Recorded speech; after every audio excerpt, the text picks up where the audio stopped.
ಎಲ್ಲರಿಗೂ ಶುಭ ಸಂಜೆ. ಆ, ಈ ಈ ದಿನದ ವಯೋಮಾನಸ ಸಂಜೀವಿನಿ ಆರೋಗ್ಯ ಜಾಗೃತಿ ಮೂಡಿಸುವ ಕಾರ್ಯಕ್ರಮದಲ್ಲಿ ನಮ್ಮೊಟ್ಟಿಗೆ ಡಾಕ್ಟರ್ ಲಾವಣ್ಯ ಫಿಸಿಯೋಥೆರಪಿಸ್ಟ್ ಇದ್ದಾರೆ. ಇಷ್ಟು ದಿನಗಳ ಕಾಲದಲ್ಲಿ ನೀವು ಕಾಯಿಲೆ ಬಗ್ಗೆ ಆಗಿರ್ಬೋದು ಅಥವಾ ಒಳ್ಳೆಯ ಆಹಾರ, ಸಮತೋಲನವಾದ ಆಹಾರ, ಮತ್ತೆ ನಾವು ಎಕ್ಸಸೈಸ್ ಮಾಡಬೇಕು, ನಮ್ಮ ಬಾಡಿಗೆ ಯೋಗ ಮಾಡಬೇಕು, ಧ್ಯಾನ ಮಾಡಬೇಕು, ಈ ತರದೆಲ್ಲದನ್ನು ಟಿಪ್ಸ್ಗಳನ್ನ ಆರೋಗ್ಯ ಕುರಿತಾಗಿ ನೀವು ಕೇಳಿಸ್ಕೊಂಡಿದ್ದೀರಾ. ಬಟ್ ಯಾವ ತರ ಎಕ್ಸಸೈಸ್ ಮಾಡಬೇಕು, ನಾವು ಇವಾಗ ವಯಸ್ಸಾಗ್ತಾ ಬಂದಿರತ್ತೆ ಅಥವಾ ವಯಸ್ಕರಲ್ಲಿ ಅಂದ್ರೆ ಓಲ್ಡರ್ ಪರ್ಸನ್ ಅಂದ್ರೆ ವಯಸ್ಸಾಗ್ತಾ ಇದೆ, ಇನ್ನು ಕಂಪ್ಲೀಟ್ ಆಗಿ ಜಾಸ್ತಿನೂ ವಯಸ್ಸಾಗಿರೋದಿಲ್ಲ, ಇಲ್ಲಾಂದ್ರೆ ನಾವು ತುಂಬಾ ಯಂಗ್ಸ್ಟರ್ ಅಂತಾನು ಹೇಳಕ್ ಆಗ್ತಾ ಇರಲ್ಲ, 50 60 70 ಈ ಏಜ್ ನಲ್ಲಿ ಇರ್ತೀರಾ. ಸೊ ಈ ಏಜ್ ನಲ್ಲಿ ಇರುವಾಗ ಯಾವ ತರ ಎಕ್ಸಸೈಸ್ ಮಾಡಿದ್ರೆ ನಿಮ್ ಸ್ನಾಯುಗಳಿಗೆ ಒಳ್ಳೇದು, ಮತ್ತೆ ಎಲುಬುಗಳಿಗೆ ಯಾವ ತರ ಎಕ್ಸಸೈಸ್ ಸೂಟ್ ಆಗತ್ತೆ, ಅಂದ್ರೆ ವಯಸ್ಕರಲ್ಲಿ ಯಾವ ತರ ಎಕ್ಸಸೈಸ್ ಮಾಡಿದ್ರೆ ಅದು ನಿಮ್ಮ ಆರೋಗ್ಯಕ್ಕೂ ಒಳ್ಳೇದಾಗತ್ತೆ, ಮತ್ತೆ ಅದರಿಂದ ಯಾವುದೇ ತರಹ ಕಾಂಪ್ಲಿಕೇಶನ್ಸ್ ಗಳಾಗೋದಿಲ್ಲ ಅನ್ನೋದನ್ನ ತಿಳ್ಕೊಳ್ಳೋದಕ್ಕೋಸ್ಕರ ಇವತ್ತು ನಮ್ ಜೊತೆಗೆ ನಿಮ್ಮೆಲ್ರಿಗೂ ಅದನ್ನೆಲ್ಲ ತಿಳಿಸೋದಕ್ಕೋಸ್ಕರ ಡಾಕ್ಟರ್ ಲಾವಣ್ಯ ಅವರಿದ್ದಾರೆ. ಸೊ ಇವರು ಮಾಸ್ಟರ್ಸ್ ಇನ್ ಫಿಸಿಯೋಥೆರಪಿಯನ್ನು ಮಾಡಿದ್ದಾರೆ, ಮತ್ತೆ ಅದೇ ರೀತಿ ಒಂದು ಫೆಲೋಶಿಪ್ ಕೋರ್ಸ್ ಆಗಿ ರೇಡಿಯಾಲಜಿ ಲೈಕ್ ಫಿಸಿಯೋಥೆರಪಿಗೆ ರೇಡಿಯಾಲಜಿ ಯಾವ ತರ ಹೆಲ್ಪ್ ಆಗುತ್ತೆ ಅನ್ನೋ ತಿಳ್ಕೊಳ್ಳೋ ಅಂತದ್ದು ಒಂದು ಫೆಲೋಶಿಪ್ ಕೋರ್ಸ್ನ ಕೂಡ ಮಾಡಿದ್ದಾರೆ. ಸೊ 19 ವರ್ಷಗಳ ಕಾಲದಿಂದ ಅವರು ಕ್ಲಿನಿಕಲ್ ಎಕ್ಸ್ಪೀರಿಯನ್ಸ್ ಇದೆ, ಅವರು ಎಕ್ಸ್ಪರ್ಟೈಸ್ ಕೂಡ ಆಗಿದ್ದಾರೆ. ಸೊ ಅದೇ ರೀತಿ ಇವರು ಕರ್ತವ್ಯವನ್ನ ನಿರ್ವಹಿಸ್ತಾ ಇರೋಂತ ಇನ್ಸ್ಟಿಟ್ಯೂಷನ್ ಬಂದು ಸಂಜಯ್ ಗಾಂಧಿ, ನಿಮ್ಮೆಲ್ರಿಗೂ ಗೊತ್ತಿರ್ಬೋದು, ಮೂಳೆಗಳು ಇಲ್ಲಾಂದ್ರೆ ಜಾಯಿಂಟ್ಸ್ ಅಂತ ಬಂದಾಗ ಸಂಜಯ್ ಗಾಂಧಿ ಅಂತ ನೆನಪಿಸ್ಕೊಳ್ತೀವಿ. So Sanjay Gandhi institute of trauma and orthopaedics hospital ಅಲ್ಲಿ ಕ್ಲಿನಿಕಲ್ ಫಿಸಿಯೋಥೆರಪಿಸ್ಟ್ ಆಗಿ ಕಾರ್ಯವನ್ನ ನಿರ್ವಹಿಸ್ತಾ ಇದ್ದಾರೆ. ಅದೇ ರೀತಿ lecturer in Sanjay Gandhi college of ಫಿಸಿಯೋಥೆರಪಿಯಲ್ಲಿ ಕೂಡ ಲೆಕ್ಚರರ್ ಆಗಿ 6 ವರ್ಷಗಳ ಕಾಲದಿಂದ ಕರ್ತವ್ಯವನ್ನ ನಿರ್ವಹಿಸ್ತಾ ಇದ್ದಾರೆ. ಸೊ ಅವರು ಇವತ್ತು ಇಲ್ಲಿ ಇರುವಂತಹ ರಿಸೋರ್ಸ್ ಪರ್ಸನ್ ಆಗಿರ್ತಾರೆ. ಸೊ ಇವ್ರು ಕೊಡುವಂತ ಬ್ಯಾಲೆನ್ಸಿಂಗ್ ಎಕ್ಸಸೈಸ್ ಆಗಿರ್ಬೋದು, ಲೈಕ್ ವಯಸ್ಕರು ಯಾವ ತರ ಎಕ್ಸಸೈಸ್ ಮಾಡಬೇಕು, ಯಾವ ತರ ಮಾಡಿದ್ರೆ ಒಳ್ಳೇದು, ಮತ್ತೆ ಸಿಂಪಲ್ ಆಗಿ ನಿಮ್ಗೆ ಒಂದಷ್ಟು ಎಕ್ಸಸೈಸಸ್ ನ ಹೇಳ್ಕೊಡೋದಿಕ್ಕೆ ಇವತ್ತು ನಮ್ಮ ಜೊತೆ ಲಾವಣ್ಯ ಅವರಿದ್ದಾರೆ. Welcome Lavanya madam. ಸೊ ಅದೇ ರೀತಿ ಎಲ್ಲ ಆಡಿಯನ್ಸ್ಗೂ ಕೂಡ ಈ ವಯೋಮಾನಸ ಆರೋಗ್ಯ ಜಾಗೃತಿ ಕಾರ್ಯಕ್ರಮಕ್ಕೆ ಸ್ವಾಗತಿಸುತ್ತಾ ನಾನು ಹ್ಯಾಂಡ್ ಓವರ್ ಮಾಡ್ತಾ ಇದ್ದೀನಿ ಡಾಕ್ಟರ್ ಲಾವಣ್ಯ ಅವ್ರಿಗೆ. Hand over to you ma'am.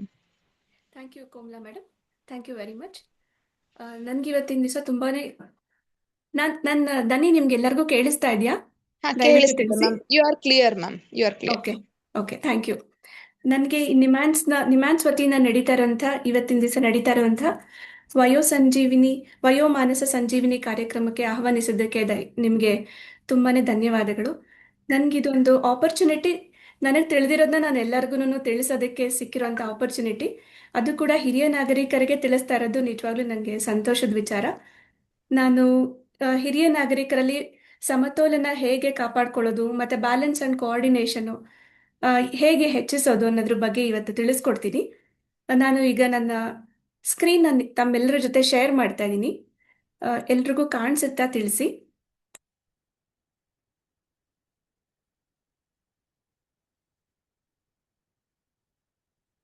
Screen share ಮಾಡಿದ್ದೀನಿ, ಗೊತ್ತಾಗ್ತಾ ಇದೆಯಾ? ಎಲ್ಲರಿಗೂ ಕಾಣಿಸ್ತಾ ಇದೆಯಾ?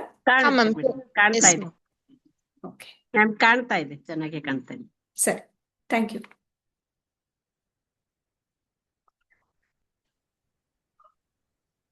ಓಕೆ, ನನ್ನ ದನಿ ಎಲ್ಲರಿಗೂ ಕೇಳಿಸ್ತಾ ಇದೆಯಾ? ಶುರು ಮಾಡ್ಬೋದಾ? ಕೇಳಿಸ್ತಾ ಇದೆ ಮ್ಯಾಮ್. ಓಕೆ, ದಯವಿಟ್ಟು we can start now. Yes sir. So ಇವತ್ತಿನ ವಿಷಯ ಹಿರಿಯ ನಾಗರಿಕರಿಗೆ ಸಮತೋಲನದ ವ್ಯಾಯಾಮಗಳು ಮತ್ತು ಸರಳವಾದ ವ್ಯಾಯಾಮಗಳು.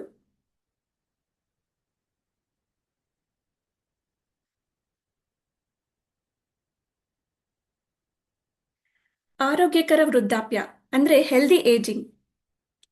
ಹೆಲ್ದಿ ಏಜಿಂಗ್ ಎಲ್ಲರಿಗೂ ಇಷ್ಟನೇ. ಆರೋಗ್ಯಕರವಾಗಿ ನಾವು ನಮ್ಮ ವಯಸ್ಸನ್ನು ಮುಂದೆ ತಗೊಂಡು ಹೋಗ್ಬೇಕು ಅಂತ ಎಲ್ಲರೂ ಆಸೆ ಪಡ್ತೀವಿ. 50 60 70 ಇನ್ನೂ ಜಾಸ್ತಿ ವಯಸ್ಸಾದವ್ರನ್ನ ನಾವು ಪ್ರತಿದಿನದಲ್ಲಿ ನೋಡ್ತಾ ಇರ್ತೀವಿ. ಎಲ್ಲಾರ್ಗು ವೃದ್ಧಾಪ್ಯ ಅಂದ್ರೇನೆ ಒಂಥರ ಭಯ ಆಗುತ್ತೆ. ವೃದ್ಧಾಪ್ಯದಲ್ಲಿ ಏನೇನು ತೊಂದರೆಗಳನ್ನ ನಾವು ನೋಡ್ಬೇಕಾಗತ್ತೋ, ಅನುಭವಿಸ್ಬೇಕಾಗತ್ತೋ ಅಂತ. ಆದ್ರೆ ಆರೋಗ್ಯನೂ ನಮ್ಮ ವೃದ್ಧಾಪ್ಯದ ಜೊತೆ ಸಿಕ್ಕಿದ್ರೆ, ಆರೋಗ್ಯನೂ ಸಿಕ್ಕಿದಾಗ ಅದೊಂದು ನಿಜವಾದ ಗಿಫ್ಟ್ ಅಂತಾನೆ ಹೇಳ್ಬೋದು. ಆರೋಗ್ಯಕರ ವೃದ್ಧಾಪ್ಯ ಅಂದ್ರೆ ಏನು ಅಂತ ಮೊದಲು ತಿಳ್ಕೊಳ್ಳೋಣ. ಆರೋಗ್ಯಕರ ವೃದ್ಧಾಪ್ಯ ಅಂದ್ರೆ ದೈಹಿಕವಾಗಿ, ಮಾನಸಿಕವಾಗಿ ಮತ್ತು ಸಾಮಾಜಿಕವಾಗಿ ಆರೋಗ್ಯವನ್ನ ಕಾಪಾಡ್ಕೊಳ್ಳೋದು. ದೇಹದ ಆರೋಗ್ಯ, ಮನಸ್ಸಿನ ಆರೋಗ್ಯ ಮತ್ತು ಸಾಮಾಜಿಕವಾಗಿ ನಮ್ಮ ಒಂದು ಒಳ್ಳೆ ಫ್ರೆಂಡ್ಲಿ ಆಗಿ ಸೊಸೈಟಿನಲ್ಲಿರುವಂಥ ಎಲ್ಲ ಕಾರ್ಯಕ್ರಮಗಳಲ್ಲಿ ನಮ್ಮನ್ನು ನಾವು ಇನ್ವಾಲ್ವ್ ಮಾಡ್ಕೊಳ್ಳೋದಾಗ್ಲಿ ಅಥವಾ ಎಲ್ಲರ ಜೊತೆ ಹೇಗೆ ಬೆರೆತು ಇರ್ತೀವಿ ಅನ್ನೋದು ಕೂಡ ಆರೋಗ್ಯದ ಒಂದು ಭಾಗನೇ ಆಗಿದೆ. ವಯಸ್ಸಾದಂತೆ ದೀರ್ಘಕಾಲದ ಕಾಯಿಲೆಗಳನ್ನು ತಪ್ಪಿಸೋದಕ್ಕೆ ಮತ್ತು ಸಕ್ರಿಯವಾದಂಥ ಆಕ್ಟಿವ್ ಲೈಫ್ ಸ್ಟೈಲ್ ಅಂತ ಹೇಳ್ತೀವಿ, ಸಕ್ರಿಯವಾದ ಜೀವನ ಶೈಲಿನ ಕಾಪಾಡ್ಕೊಳ್ಳೋದಕ್ಕೆ ನಾವು ಕ್ರಮಗಳನ್ನು ತಗೊಳ್ಳೋದು ಬಹಳನೇ ಮುಖ್ಯ. ನಾವು ಬಿತ್ತಿದಂತೆ ಬೆಳೆ ಅಂತ ಕೇಳಿದೀವಿ. ನಾವು ವಯಸ್ಸಾದ್ಮೇಲೆ ಆರೋಗ್ಯ ಹಾಗೆ ಬಂದ್ಬಿಡಲ್ಲ. ನಮ್ಮ ದಿನಚರಿ ಹೇಗಿದೆ, ನಮ್ಮ ಲೈಫ್ ಸ್ಟೈಲ್ ಹೇಗಿದೆ, ಆಕ್ಟಿವ್ ಲೈಫ್ ಸ್ಟೈಲ್ ಎಲ್ಲ ಹೇಗಿದೆ, ಅಕಾರ್ಡಿಂಗ್ಲಿನೇ ನಾವು ಏಜ್ ಆಗ್ತಾ ಆಗ್ತಾ ಕೂಡ ನಮ್ಮ ವಯಸ್ಸನ್ನ ಖುಷಿಯಾಗಿನೇ ಅನುಭವಿಸ್ಬೋದು. ನಾವು ವಯಸ್ಸಾಗ್ತಾ ಬೆಳೀತಾ ಇರ್ತೀವಿ, ಹಾಗಾಗಿ ಆ ಬೆಳವಣಿಗೆ ಕೂಡ ಸಂತೋಷದಿಂದನೇ ಕೂಡಿರುತ್ತೆ. ಅದಕ್ಕೋಸ್ಕರ ಕೆಲವೊಂದು ಸಕ್ರಿಯವಾದ ಜೀವನ ಶೈಲಿನ ನಾವು ರೂಢಿಸ್ಕೊಳ್ಳೋದು ತುಂಬಾನೇ ಮುಖ್ಯ. ಇದು ಆರೋಗ್ಯಕರ ವೃದ್ಧಾಪ್ಯ ಜೀವಿತಾವಧಿಯನ್ನು ಕೂಡ ವಿಸ್ತರಿಸುತ್ತೆ, ದೀರ್ಘಕಾಲದ ಕಾಯಿಲೆಗಳನ್ನು ತಪ್ಪಿಸುತ್ತೆ ಮತ್ತು ನಿಮ್ಮ ಜೀವನದ ಕೊನೆಯ ಕಾಲದಲ್ಲಿ ಶಾಂತಿ, ನೆಮ್ಮದಿಯನ್ನು ಕೂಡ ನೀಡೋದು ಮುಖ್ಯವಾದ ಅಂಶ. ಹಾಗಾಗಿ ಆರೋಗ್ಯಕರ ವೃದ್ಧಾಪ್ಯ ಎಲ್ಲರೂ ಇಷ್ಟಪಡುವಂಥದ್ದು ಮತ್ತು ಎಲ್ರಿಗೂ ಸಿಗಲೇಬೇಕಾದಂಥದ್ದು.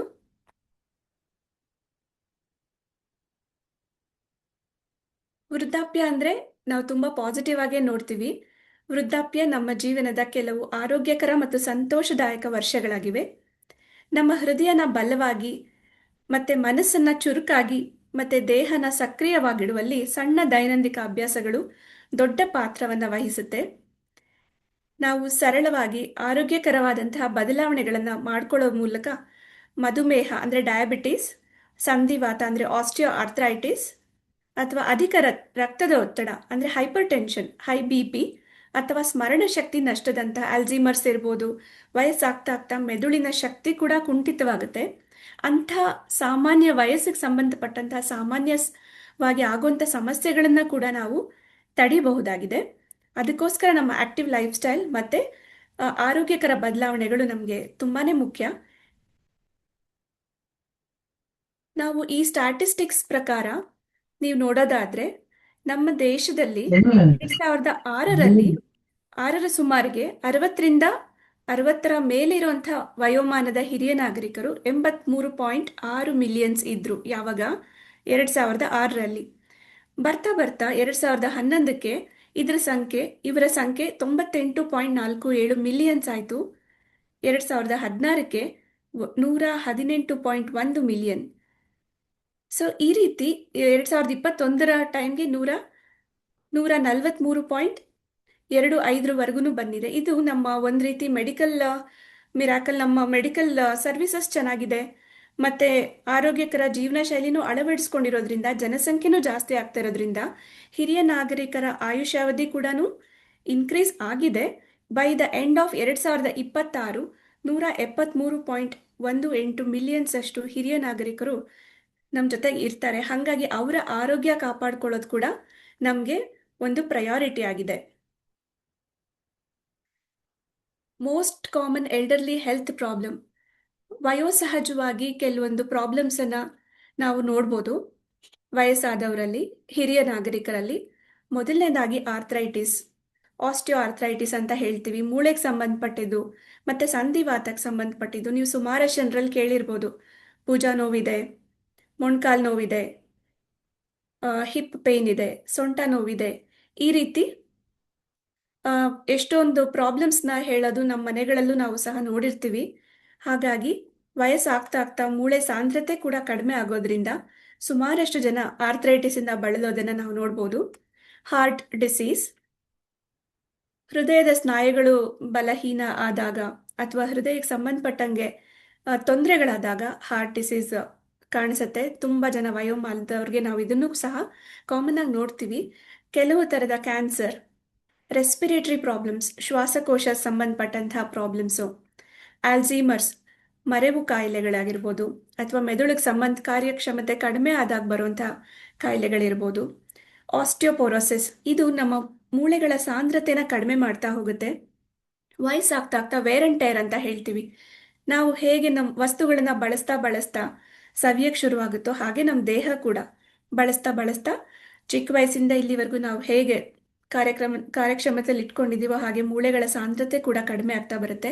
ಹಾಗಾಗಿ ಎಲ್ಡರ್ಸ್, ಹಿರಿಯರಲ್ಲಿ ಎಷ್ಟೋ ಸಲ ಆಯತಪ್ಪಿ ಬಿದ್ದಾಗ ಮೂಳೆ ಮುರಿತಕ್ಕೆ ಗುರಿ ಆಗೋದೇ ಜಾಸ್ತಿ. ಮೊದಲಾದರೆ ಬರೀ ಏಟಾಗ್ತಿತ್ತು, ಈಗ ಮೇಜರ್ ಬೋನ್ಸು ಫ್ರ್ಯಾಕ್ಚರ್ ಆಗೋದನ್ನು ಸಹ ನಾವು ನೋಡ್ಬೋದು. ಅದು ಬಿಕಾಸ್ ಆಫ್ ಆಸ್ಟಿಯೋಪೊರೋಸಿಸ್. ಮೂಳೆ ಗಟ್ಟಿ ಇಲ್ಲದೆ ಇರೋದು ಅಥವಾ ಸಾಂದ್ರತೆನೇ ಕಡಿಮೆ ಆದಾಗ, ಡೆನ್ಸಿಟಿ ಕಡಿಮೆ ಆದಾಗ ಡೈರೆಕ್ಟಾಗಿ ನಾವು ಫ್ರ್ಯಾಕ್ಚರ್ ಅಂತ ದೊಡ್ಡ ದೊಡ್ಡ ಪ್ರಾಬ್ಲಮ್ಸ್ಗೆ ಹೋಗ್ಬೋದು. Especially hip fractures. ಬಿದ್ದಾಗ ಹಿಪ್ ಬೋನ್ ಫ್ರ್ಯಾಕ್ಚರ್ ಆಗೋದಾಗಿರಲಿ ಅಥವಾ ಕೈ ಕೊಟ್ಟಾಗ ಕೈ ಮೂಳೆ ಮುರಿತಗಳೆಲ್ಲ ತುಂಬಾ ಕಾಮನ್ನು ಆಸ್ಟಿಯೋಪೊರೋಸಿಸ್ ಇಂದ. ಇದನ್ನು ನಾವು ಹಿರಿಯ ನಾಗರಿಕರಲ್ಲಿ ನೋಡ್ತಾ ಬರ್ಬೋದು. ಡಯಾಬಿಟಿಸ್, ರಕ್ತದಲ್ಲಿ ಸಕ್ಕರೆ ಅಂಶ ಜಾಸ್ತಿ ಆಗೋದು, ಇನ್ಫ್ಲೂಯೆನ್ಸಾ, ಶಿಂಗೆಲ್ಸ್ ಅಂತ, ಇದು ಚರ್ಮಕ್ಕೆ ಸಂಬಂಧಪಟ್ಟಂಥ ಒಂದು ಕಾಯಿಲೆ ಅಂತಾನೆ ಹೇಳ್ಬೋದು. ಬಟ್ ಇದು ತುಂಬ ಏಜ್ ಆದವರಲ್ಲಿ ನಾವು ಕಾಮನ್ ಆಗಿ ನೋಡ್ತೀವಿ, ಶಿಂಗಲ್ಸ್ ಅಂತ ಹೇಳ್ತೀವಿ. ಡಿಪ್ರೆಷನ್, ಮಾನಸಿಕವಾಗಿ ಖಿನ್ನತೆ. ನಾನು ಆಗಲೇ ಹೇಳಿದೆ, ಆರೋಗ್ಯ ಅಂದರೆ ಬರೀ ದೈಹಿಕ ಆರೋಗ್ಯ ಅಷ್ಟೇ ಅಲ್ಲ, ಮಾನಸಿಕವಾಗ್ಲೂ ಕೂಡ ನಾವು ಆರೋಗ್ಯವಾಗಿರ್ಬೇಕಂತ. ನಮಗೆ ಒಂದಲ್ಲ ಒಂದು ರೀತಿ ಸಮಸ್ಯೆಗಳು ಮಾನಸಿಕವಾಗಿರ್ಬೋದು, ಅಥವಾ ನಾವು ಇಷ್ಟಪಟ್ಟವ್ರು ನಮ್ಮ ಜೊತೆಲಿ ಇಲ್ಲದೆ ಇರೋದಿರ್ಬೋದು, ಮಕ್ಕಳೆಲ್ಲೋ ದೂರದಲ್ಲಿರ್ಬೋದು, ಅಥವಾ ಒಂಟಿತನನೂ ಇರ್ಬೋದು. ಇವೆಲ್ಲ ಖಿನ್ನತೆಗೂ ಕೂಡ ಒಂದು ಮೂಲ ಕಾರಣವಾಗಿದೆ. ಒಬೆಸಿಟಿ, ಒಂದು ಸೆಡೆಂಟ್ರಿ ಲೈಫ್ ಸ್ಟೈಲ್ ಇರೋದ್ರಿಂದನೂ ಕೂಡ, ಅಥವಾ ನಮ್ಮ ಕೈಲಿ ಆಗಲ್ಲ, ಮಂಡಿ ನೋವಿದೆ, ನಡೆಯೋಕ್ಕಾಗಲ್ಲ, ಒಂದೇ ಕಡೆ ಇರಬೇಕು, ಹೊರಗಡೆ ಹೋಗೋಕ್ಕಾಗಲ್ಲ, ಈ ಥರ ಎಲ್ಲ ರೀತಿನಲ್ಲೂ ಕೂಡ ನಾವು ಸಮಸ್ಯೆಗಳನ್ನು ಸೆಡೆಂಟ್ರಿಯಾಗಿ ಇಟ್ಕೊಂಡಾಗ ನಮ್ಮ ದೇಹದ ತೂಕ ಕೂಡ ಹೆಚ್ಚಾಗ್ತಾ ಹೋಗ್ಬೋದು. ಇಲ್ಲಿ ಹೇಳಿದೆ ನಾನು, ಆಸ್ಟಿಯೋಪೊರೋಸಿಸ್ ಅಂತ, ಮೂಳೆಗಳ ಸಾಂದ್ರತೆ ಕಡಿಮೆ ಇದ್ದಾಗ ನೀವು ಆಯತಪ್ಪಿ ಬಿದ್ದ ತಕ್ಷಣ ನಮಗೆ ಮೂಳೆ ಮುರಿತದ ಚಾನ್ಸಸ್ಸೇ ಜಾಸ್ತಿ. ಮತ್ತು ಬ್ಯಾಲೆನ್ಸ್ ಆ್ಯಂಡ್ ಕೋಆರ್ಡಿನೇಷನ್ ತಪ್ಪೋದು. ಕೆಲವೊಂದು ನ್ಯೂರಲಾಜಿಕಲ್ ಪ್ರಾಬ್ಲಮ್ಸ್ ಇದೆ, ಪಾರ್ಕಿನ್ಸನ್ಸ್ ಅಂತಾಗಲಿ ಅದೆಲ್ಲ. ಸೊ ನಾವು ನಡೆಯೋ ರೀತಿ, ನಮ್ಮ ಚಲನವಲನ ಎಲ್ಲ ಕೂಡ ಸ್ಲೋ ಡೌನ್ ಮಾಡಿಬಿಡುತ್ತೆ. ಹಾಗಾಗಿ ಆ ರೀತಿ ಕೂಡ ನಾವು ಬೀಳೋಂಥ ಚಾನ್ಸಸ್ಸು ಜಾಸ್ತಿನೇ. ನ್ಯೂಮೋನಿಯಾ, ಇದು ಕೂಡ ಶ್ವಾಸಕೋಶಕ್ಕೆ ಸಂಬಂಧಪಟ್ಟಂಥ ಒಂದು ರೋಗ ಲಕ್ಷಣಗಳು. ಈ ರೀತಿ ಎಲ್ಡರ್ಲಿ ಪೀಪಲ್ ತುಂಬಾ ಸಮಸ್ಯೆಗಳು, ಒಂದಲ್ಲ ಒಂದು ಸಮಸ್ಯೆಗಳಿಂದ ಅವರು ಅನುಭವಿಸೋದನ್ನ ನಾವು ನೋಡ್ಬೋದು. ಈ ರೀತಿಯ ವಯೋಸಹಜ ಆರೋಗ್ಯ ಸಮಸ್ಯೆಗಳು ಎಲ್ಲಾನು ಕಾಯಿಲೆ ಅಂತ ನಾನು ಹೇಳೋದಿಲ್ಲ, ಆರೋಗ್ಯ ಸಮಸ್ಯೆ ಅಂತ ನಾನು ಹೇಳ್ತೀನಿ ಅಷ್ಟೇ. ಏಕೆಂದರೆ ಯಾವುದೂ ರೋಗ ಅಲ್ಲ ಅಥವಾ ಕಾಯಿಲೆನೂ ಅಲ್ಲ. ಕೆಲವೊಂದು ನಾವು ವಯಸ್ಸಾಗ್ತಾ ಆಗ್ತಾ ನಮ್ಮ ದೇಹಕ್ಕಾಗೋ ಬದಲಾವಣೆಗಳನ್ನು ಕೂಡ ನಾವು ನ್ಯಾಚುರಲ್, ನಾವು ಬೆಳೀತಾ ಇದ್ದೀವಿ, ನಮ್ಮ ಬಾಡಿಗೂ ಏಜ್ ಆಗ್ತಿದೆ ಅನ್ನೋದನ್ನ ನಾವು ಅಕ್ಸೆಪ್ಟ್ ಮಾಡ್ತಾ ಹೋಗಬೇಕು. ಎಲ್ಲನೂ ನಾವು ಕಾಯಿಲೆ ಅಂತಾಗಲಿ ಅಥವಾ ಬರೀ ಸಮಸ್ಯೆ ಅಂತಾಗಲಿ ನೋಡಬಾರ್ದು ಅಂತ ನಾನು ಹೇಳಕ್ಕೆ ಇಷ್ಟಪಡ್ತೀನಿ. ಮನುಷ್ಯನಿಗೆ ವಯಸ್ಸಾಗ್ತಾ ಹೋದಂತೆ ಮೂಳೆಗಳಿನ ಸಾಂದ್ರತೆ ಕಡಿಮೆ ಆಗುತ್ತೆ ಅಂತ ಹೇಳಿದೆ. ಈ ಪಿಕ್ಚರಲ್ಲಿ ನಿಮಗೆ ಕಾಣಿಸುತ್ತೆ, ಇದು ನಾರ್ಮಲ್ ಆಗಿರುವಂಥ ನೀ ಜಾಯಿಂಟು. ಇಲ್ಲಿ ನಮಗೆ ಮೆನಿಸ್ಕಸ್ ನೋಡ್ಬೋದು, ಲಿಗಮೆಂಟ್ಸ್ ಎಲ್ಲ ತುಂಬ ಆರೋಗ್ಯವಾಗಿರೋದನ್ನ ನಾವು ನೋಡ್ಬೋದು. ಬರ್ತಾ ಬರ್ತಾ ನಿಮಗೆ ಏಜ್ ಆಗ್ತಾ ಆಗ್ತಾ ನಿಮಗೆ ಜಾಯಿಂಟ್ ಸ್ಪೇಸಲ್ಲಿ ಕಡಿಮೆ ಆಗೋದಿರ್ಬೋದು. ಸವೆತ ಇಲ್ಲಿ ಕಾಣಿಸುತ್ತೆ, ಡೆನ್ಸಿಟಿ ಕಡಿಮೆ ಆಗಿರೋಂಥ, ವೀಕ್ ಆಗಿರೋಂಥ ಮೂಳೆನ ನಾವಿಲ್ಲಿ ನೋಡ್ಬೋದು. ಮತ್ತು ಮಲ್ಟಿಪಲ್ ಸ್ಟ್ರಕ್ಚರ್ಸು, ಮಲ್ಟಿಪಲ್ ಜಾಯಿಂಟ್ಸಲ್ಲಿ ನೋವು ಅನುಭವಿಸೋದು, ಇದನ್ನೆಲ್ಲ ನಾವು ಗಮನಿಸ್ಬೋದು ಇಲ್ಲಿ. ಇದೆಲ್ಲ ಕೂಡ ವಯೋಸಹಜವಾಗಿ ಆಗುವಂಥದ್ದೇ. ಮತ್ತು ಇಂದ್ರಿಯಗಳ ದುರ್ಬಲತೆ ಅಂದರೆ ವಿಷನ್ ಪ್ರಾಬ್ಲಮ್ ಆಗೋದು, ಕಣ್ಣು ಸರಿಯಾಗಿ ಕಾಣಿಸ್ತಾ ಇರ್ಬೋದು, ಕಿವಿ ಕೇಳಿಸ್ತಾ ಇರೋದು ಕೂಡ ಒಂದು ಪ್ರಾಬ್ಲಮ್. ಸ್ಪರ್ಶ ಜ್ಞಾನ ಕಡಿಮೆ ಆಗೋದು. ಎಷ್ಟೋ ಡಯಾಬಿಟಿಸ್ ಪೇಷಂಟ್ಸ್ಗಳಲ್ಲಿ ಡಯಾಬಿಟಿಕ್ ನ್ಯೂರೋಪತಿ ಅಂತ ಹೇಳ್ತೀವಿ, ಸ್ಪರ್ಶ ಜ್ಞಾನ ಕಡಿಮೆ ಆಗ್ತಾ ಬಂದಿರ್ಬೋದು. ಅಥವಾ ಮೆದುಳಿನ ಕಾರ್ಯಕ್ಷಮತೆ ಕಡಿಮೆ ಆದಾಗಲೂ ಕೂಡ ನಮಗೆ ಸ್ಪರ್ಶ ಜ್ಞಾನ ಕಡಿಮೆ ಆಗ್ತಾ ಇರ್ಬೋದು. ಅಥವಾ ನ್ಯೂರಲಾಜಿಕಲ್ ಪ್ರಾಬ್ಲಮ್ಸ್ ಇದ್ದಾಗಲೂ ಕೂಡ ನಮಗೆ ಸ್ಪರ್ಶ ಜ್ಞಾನ ಆಗಲಿ ಅಥವಾ ಸೆನ್ಸರಿ ಆರ್ಗನ್ಸ್ ಸರಿಯಾಗಿ ವರ್ಕ್ ಮಾಡಲಿಲ್ಲ ಅಂದರೂ ಕೂಡ ನಮಗೆ ಏನು ಗೊತ್ತಾಗಲ್ಲ. ನಮಗೆ ಆ ಕಡೆಯಿಂದ ಏನು ಆ್ಯಕ್ಷನ್ಗೆ ಏನು ರಿಯಾಕ್ಷನ್ ಕೊಡಬೇಕು ಅಂತ ಗೊತ್ತಾಗ್ದೇನೆ ಬಿಸಿ ಯಾವುದು, ತಣ್ಣಗಿರೋದು ಯಾವುದು, ಅದನ್ನು ಮುಟ್ಟಿದಾಗಲೂ ಗೊತ್ತಾಗದೇ ಇರ್ಬೋದು. ಅಥವಾ ಪ್ರಾಪ್ರಿಯೋಸೆಪ್ಷನ್ ಅಂತ ಹೇಳ್ತೀವಿ, ಸೆನ್ಸೇಷನ್ ಗೊತ್ತಾಗ್ದೇನೆ ತೊಂದರೆಗಳು ಅನುಭವಿಸೋದು ನಾವು ನೋಡಿದ್ದೀವಿ. ಚರ್ಮ ಸುಕ್ಕುಗಟ್ಟೋದು, ಆಮೇಲೆ ಸೆಡೆಂಟ್ರಿ ಲೈಫ್ ಸ್ಟೈಲಿಂದ ದೇಹದ ತೂಕ ಜಾಸ್ತಿ ಆಗೋದು, ಇವೆಲ್ಲನೂ ನಾವು ನೋಡ್ಬೋದು. ಮಧುಮೇಹ, ಡಯಾಬಿಟೀಸು, ಹೃದಯದ ಕಾಯಿಲೆ ಇತ್ಯಾದಿಗಳೆಲ್ಲನೂ ಬರುತ್ತೆ. ಅದ್ರ ಜೊತೆಗೆ ವಯಸ್ಸಾದಂತೆ ಚಯಾಪಚಯ ಅಂದರೆ ನಮ್ಮ ಜೀರ್ಣಕ್ರಿಯೆ ಕೂಡ ನಿಧಾನ ಆಗುತ್ತೆ. ಎಷ್ಟೋ ಸಲ ನಾವು ಮಾಡೋ ಇನ್ನೊಂದು ಮಿಸ್ಟೇಕ್ ಏನಂದರೆ, ಸರಿಯಾಗಿ ಏನೂ ಟೈಮ್ಗೂ ಏನು ತಿನ್ನೋದು ಇಲ್ಲ, ಏನಿಲ್ಲ. ನಾವು ಬ್ರೇಕ್ಫಾಸ್ಟ್ ಮಾಡೋದೇ 12 ಗಂಟೆಗೆ ಮಾಡ್ತೀವಿ, ಇಷ್ಟೊತ್ತಿಗೆ ಏನೋ ಸೇರಲ್ಲ, ಇದು ನಮಗೆ ಅಭ್ಯಾಸ ಇಲ್ಲ, ಆ ಥರ. ನಾವು ಎಷ್ಟೊಂದು ಸಲ ಕೆಲಸ ಮಾಡೋವಾಗ ಎಲ್ಲನೂ ಪ್ರಾಪರಾಗಿ ಮೇಂಟೈನ್ ಮಾಡ್ತೀವಿ. ಒನ್ಸ್ ರಿಟೈರ್ಮೆಂಟ್ ಲೈಫ್ ಎಂಟರ್ ಆದ ತಕ್ಷಣವೇ ಫುಲ್ ಲೀಜರ್ ಆಗಿಬಿಡ್ತೀವಿ. ಏನು ಆ ಟೈಮ್ಗೆ ಏನು ಮಾಡ್ಕೊಳ್ಬೇಕು ಅನ್ನೋದು ನಮಗೆ ಅರಿವಿರಲ್ಲ. ಇಲ್ಲದೇ ಇದ್ರೂ ಕೂಡ ಮನೆಯಲ್ಲಿರುವಂತಹವರಾದರೂ ಸರಿ, ಅವ್ರ ಆರೋಗ್ಯನೇ ಅವ್ರಿಗೆ ಫಸ್ಟ್ ಪ್ರಯಾರಿಟಿ. ಅದನ್ನ ನಾವು ಮಾಡ್ಕೋಬೇಕು. ಆರೋಗ್ಯಕರ ವೃದ್ಧಾಪ್ಯಕ್ಕೆ ದೈಹಿಕವಾಗಿ, ಮಾನಸಿಕವಾಗಿ ಮತ್ತು ಸಾಮಾಜಿಕವಾಗಿ ನಾವು ಆರೋಗ್ಯವಂತರಾಗಿರೋದು ಬಹಳ ಮುಖ್ಯ. ಅದರಲ್ಲಿ ಕೆಲವೊಂದು ಆ, ಕೆಟ್ಟ ಅಭ್ಯಾಸಗಳಂತಲೇ ಹೇಳ್ಬೋದು, ಅದನ್ನು ಬಿಟ್ಬಿಡೋದು ಮತ್ತು ಉತ್ತಮವಾದನ್ನು ಅಳವಡಿಸಿಕೊಳ್ಳೋದ್ರಿಂದ ನಮ್ಮ ಸಣ್ಣ ಪುಟ್ಟ ಸಮಸ್ಯೆಗಳಿಂದ ಕೂಡ ನಾವು ಹೊರಗಡೆ ಬರ್ಬೋದು. ಮೇನ್ ಉಪಹಾರ ಬಿಟ್ಬಿಡ್ತಾರೆ. ಉಪಹಾರನ ಬಿಟ್ಬಿಡೋದ್ರಿಂದ ಏನು ತೊಂದರೆ ಆಗುತ್ತೆ ಅಂದರೆ, ನಿಮ್ಮ ಜೀರ್ಣಕ್ರಿಯೆ ನಿಧಾನ ಆಗ್ತಾ ಹೋಗುತ್ತೆ. ನಿಮ್ಮ ದಿನವಿಡೀ ಶಕ್ತಿಯ ನಿಮ್ಗೆ ಎಷ್ಟು ಎನರ್ಜಿ ಬೇಕಾಗುತ್ತೆ ದಿನವಿಡೀ ನೀವು ಕೆಲಸ ಮಾಡೋಕ್ಕೆ ಅಥವಾ ಆಕ್ಟಿವ್ ಆಗಿರೋಕ್ಕೆ, ಅದಕ್ಕೆ ಎಷ್ಟು ಎನರ್ಜಿ ಬೇಕೋ ನಮಗದು ಸಿಗೋದೇ ಇಲ್ಲ. ಫ್ಯೂಯಲ್ಲೇ ಇಲ್ಲದೆ ಗಾಡಿ ಓಡಿಸೋ ಥರ ಆಗುತ್ತೆ. ಸೊ ಗಾಡಿ ಚೆನ್ನಾಗಿದೆ, ಆದರೆ ಫ್ಯೂಯಲ್ ಇಲ್ಲ ಅಂದರೆ ಕಷ್ಟ. ಸೊ ನಮಗೆ ಶಕ್ತಿ ಮಟ್ಟ ಕಡಿಮೆ ಆಗೋದಕ್ಕೋಸ್ಕರ ನಾವು ಉಪಹಾರನ ಕರೆಕ್ಟ್ ಟೈಮ್ ತಗೊಳ್ಳೋದು ಒಳ್ಳೆಯದು. ಮತ್ತು ಪೌಷ್ಟಿಕಾಂಶ ಇರುವಂಥ ಆಹಾರಗಳು, ಉಪಹಾರಗಳನ್ನು ತಗೊಳ್ಳೋದ್ರಿಂದ ರಕ್ತದಲ್ಲಿನ ಸಕ್ಕರೆ ಮಟ್ಟನ ಕಾಪಾಡ್ಕೊಳ್ಳೋಕ್ಕೆ ಸಹಾಯ ಮಾಡುತ್ತೆ ಮತ್ತು ಮೆದುಳಿನ ಕಾರ್ಯವನ್ನು ಬೆಂಬಲಿಸುತ್ತೆ ಮತ್ತು ಉತ್ತಮವಾದಂಥ ತೂಕ ನಿರ್ವಹಣೆಗೆ ಉತ್ತೇಜಿಸುತ್ತದೆ ಅಂತ ಅಧ್ಯಯನಗಳು ತೋರಿಸ್ತಾ ಇದೆ.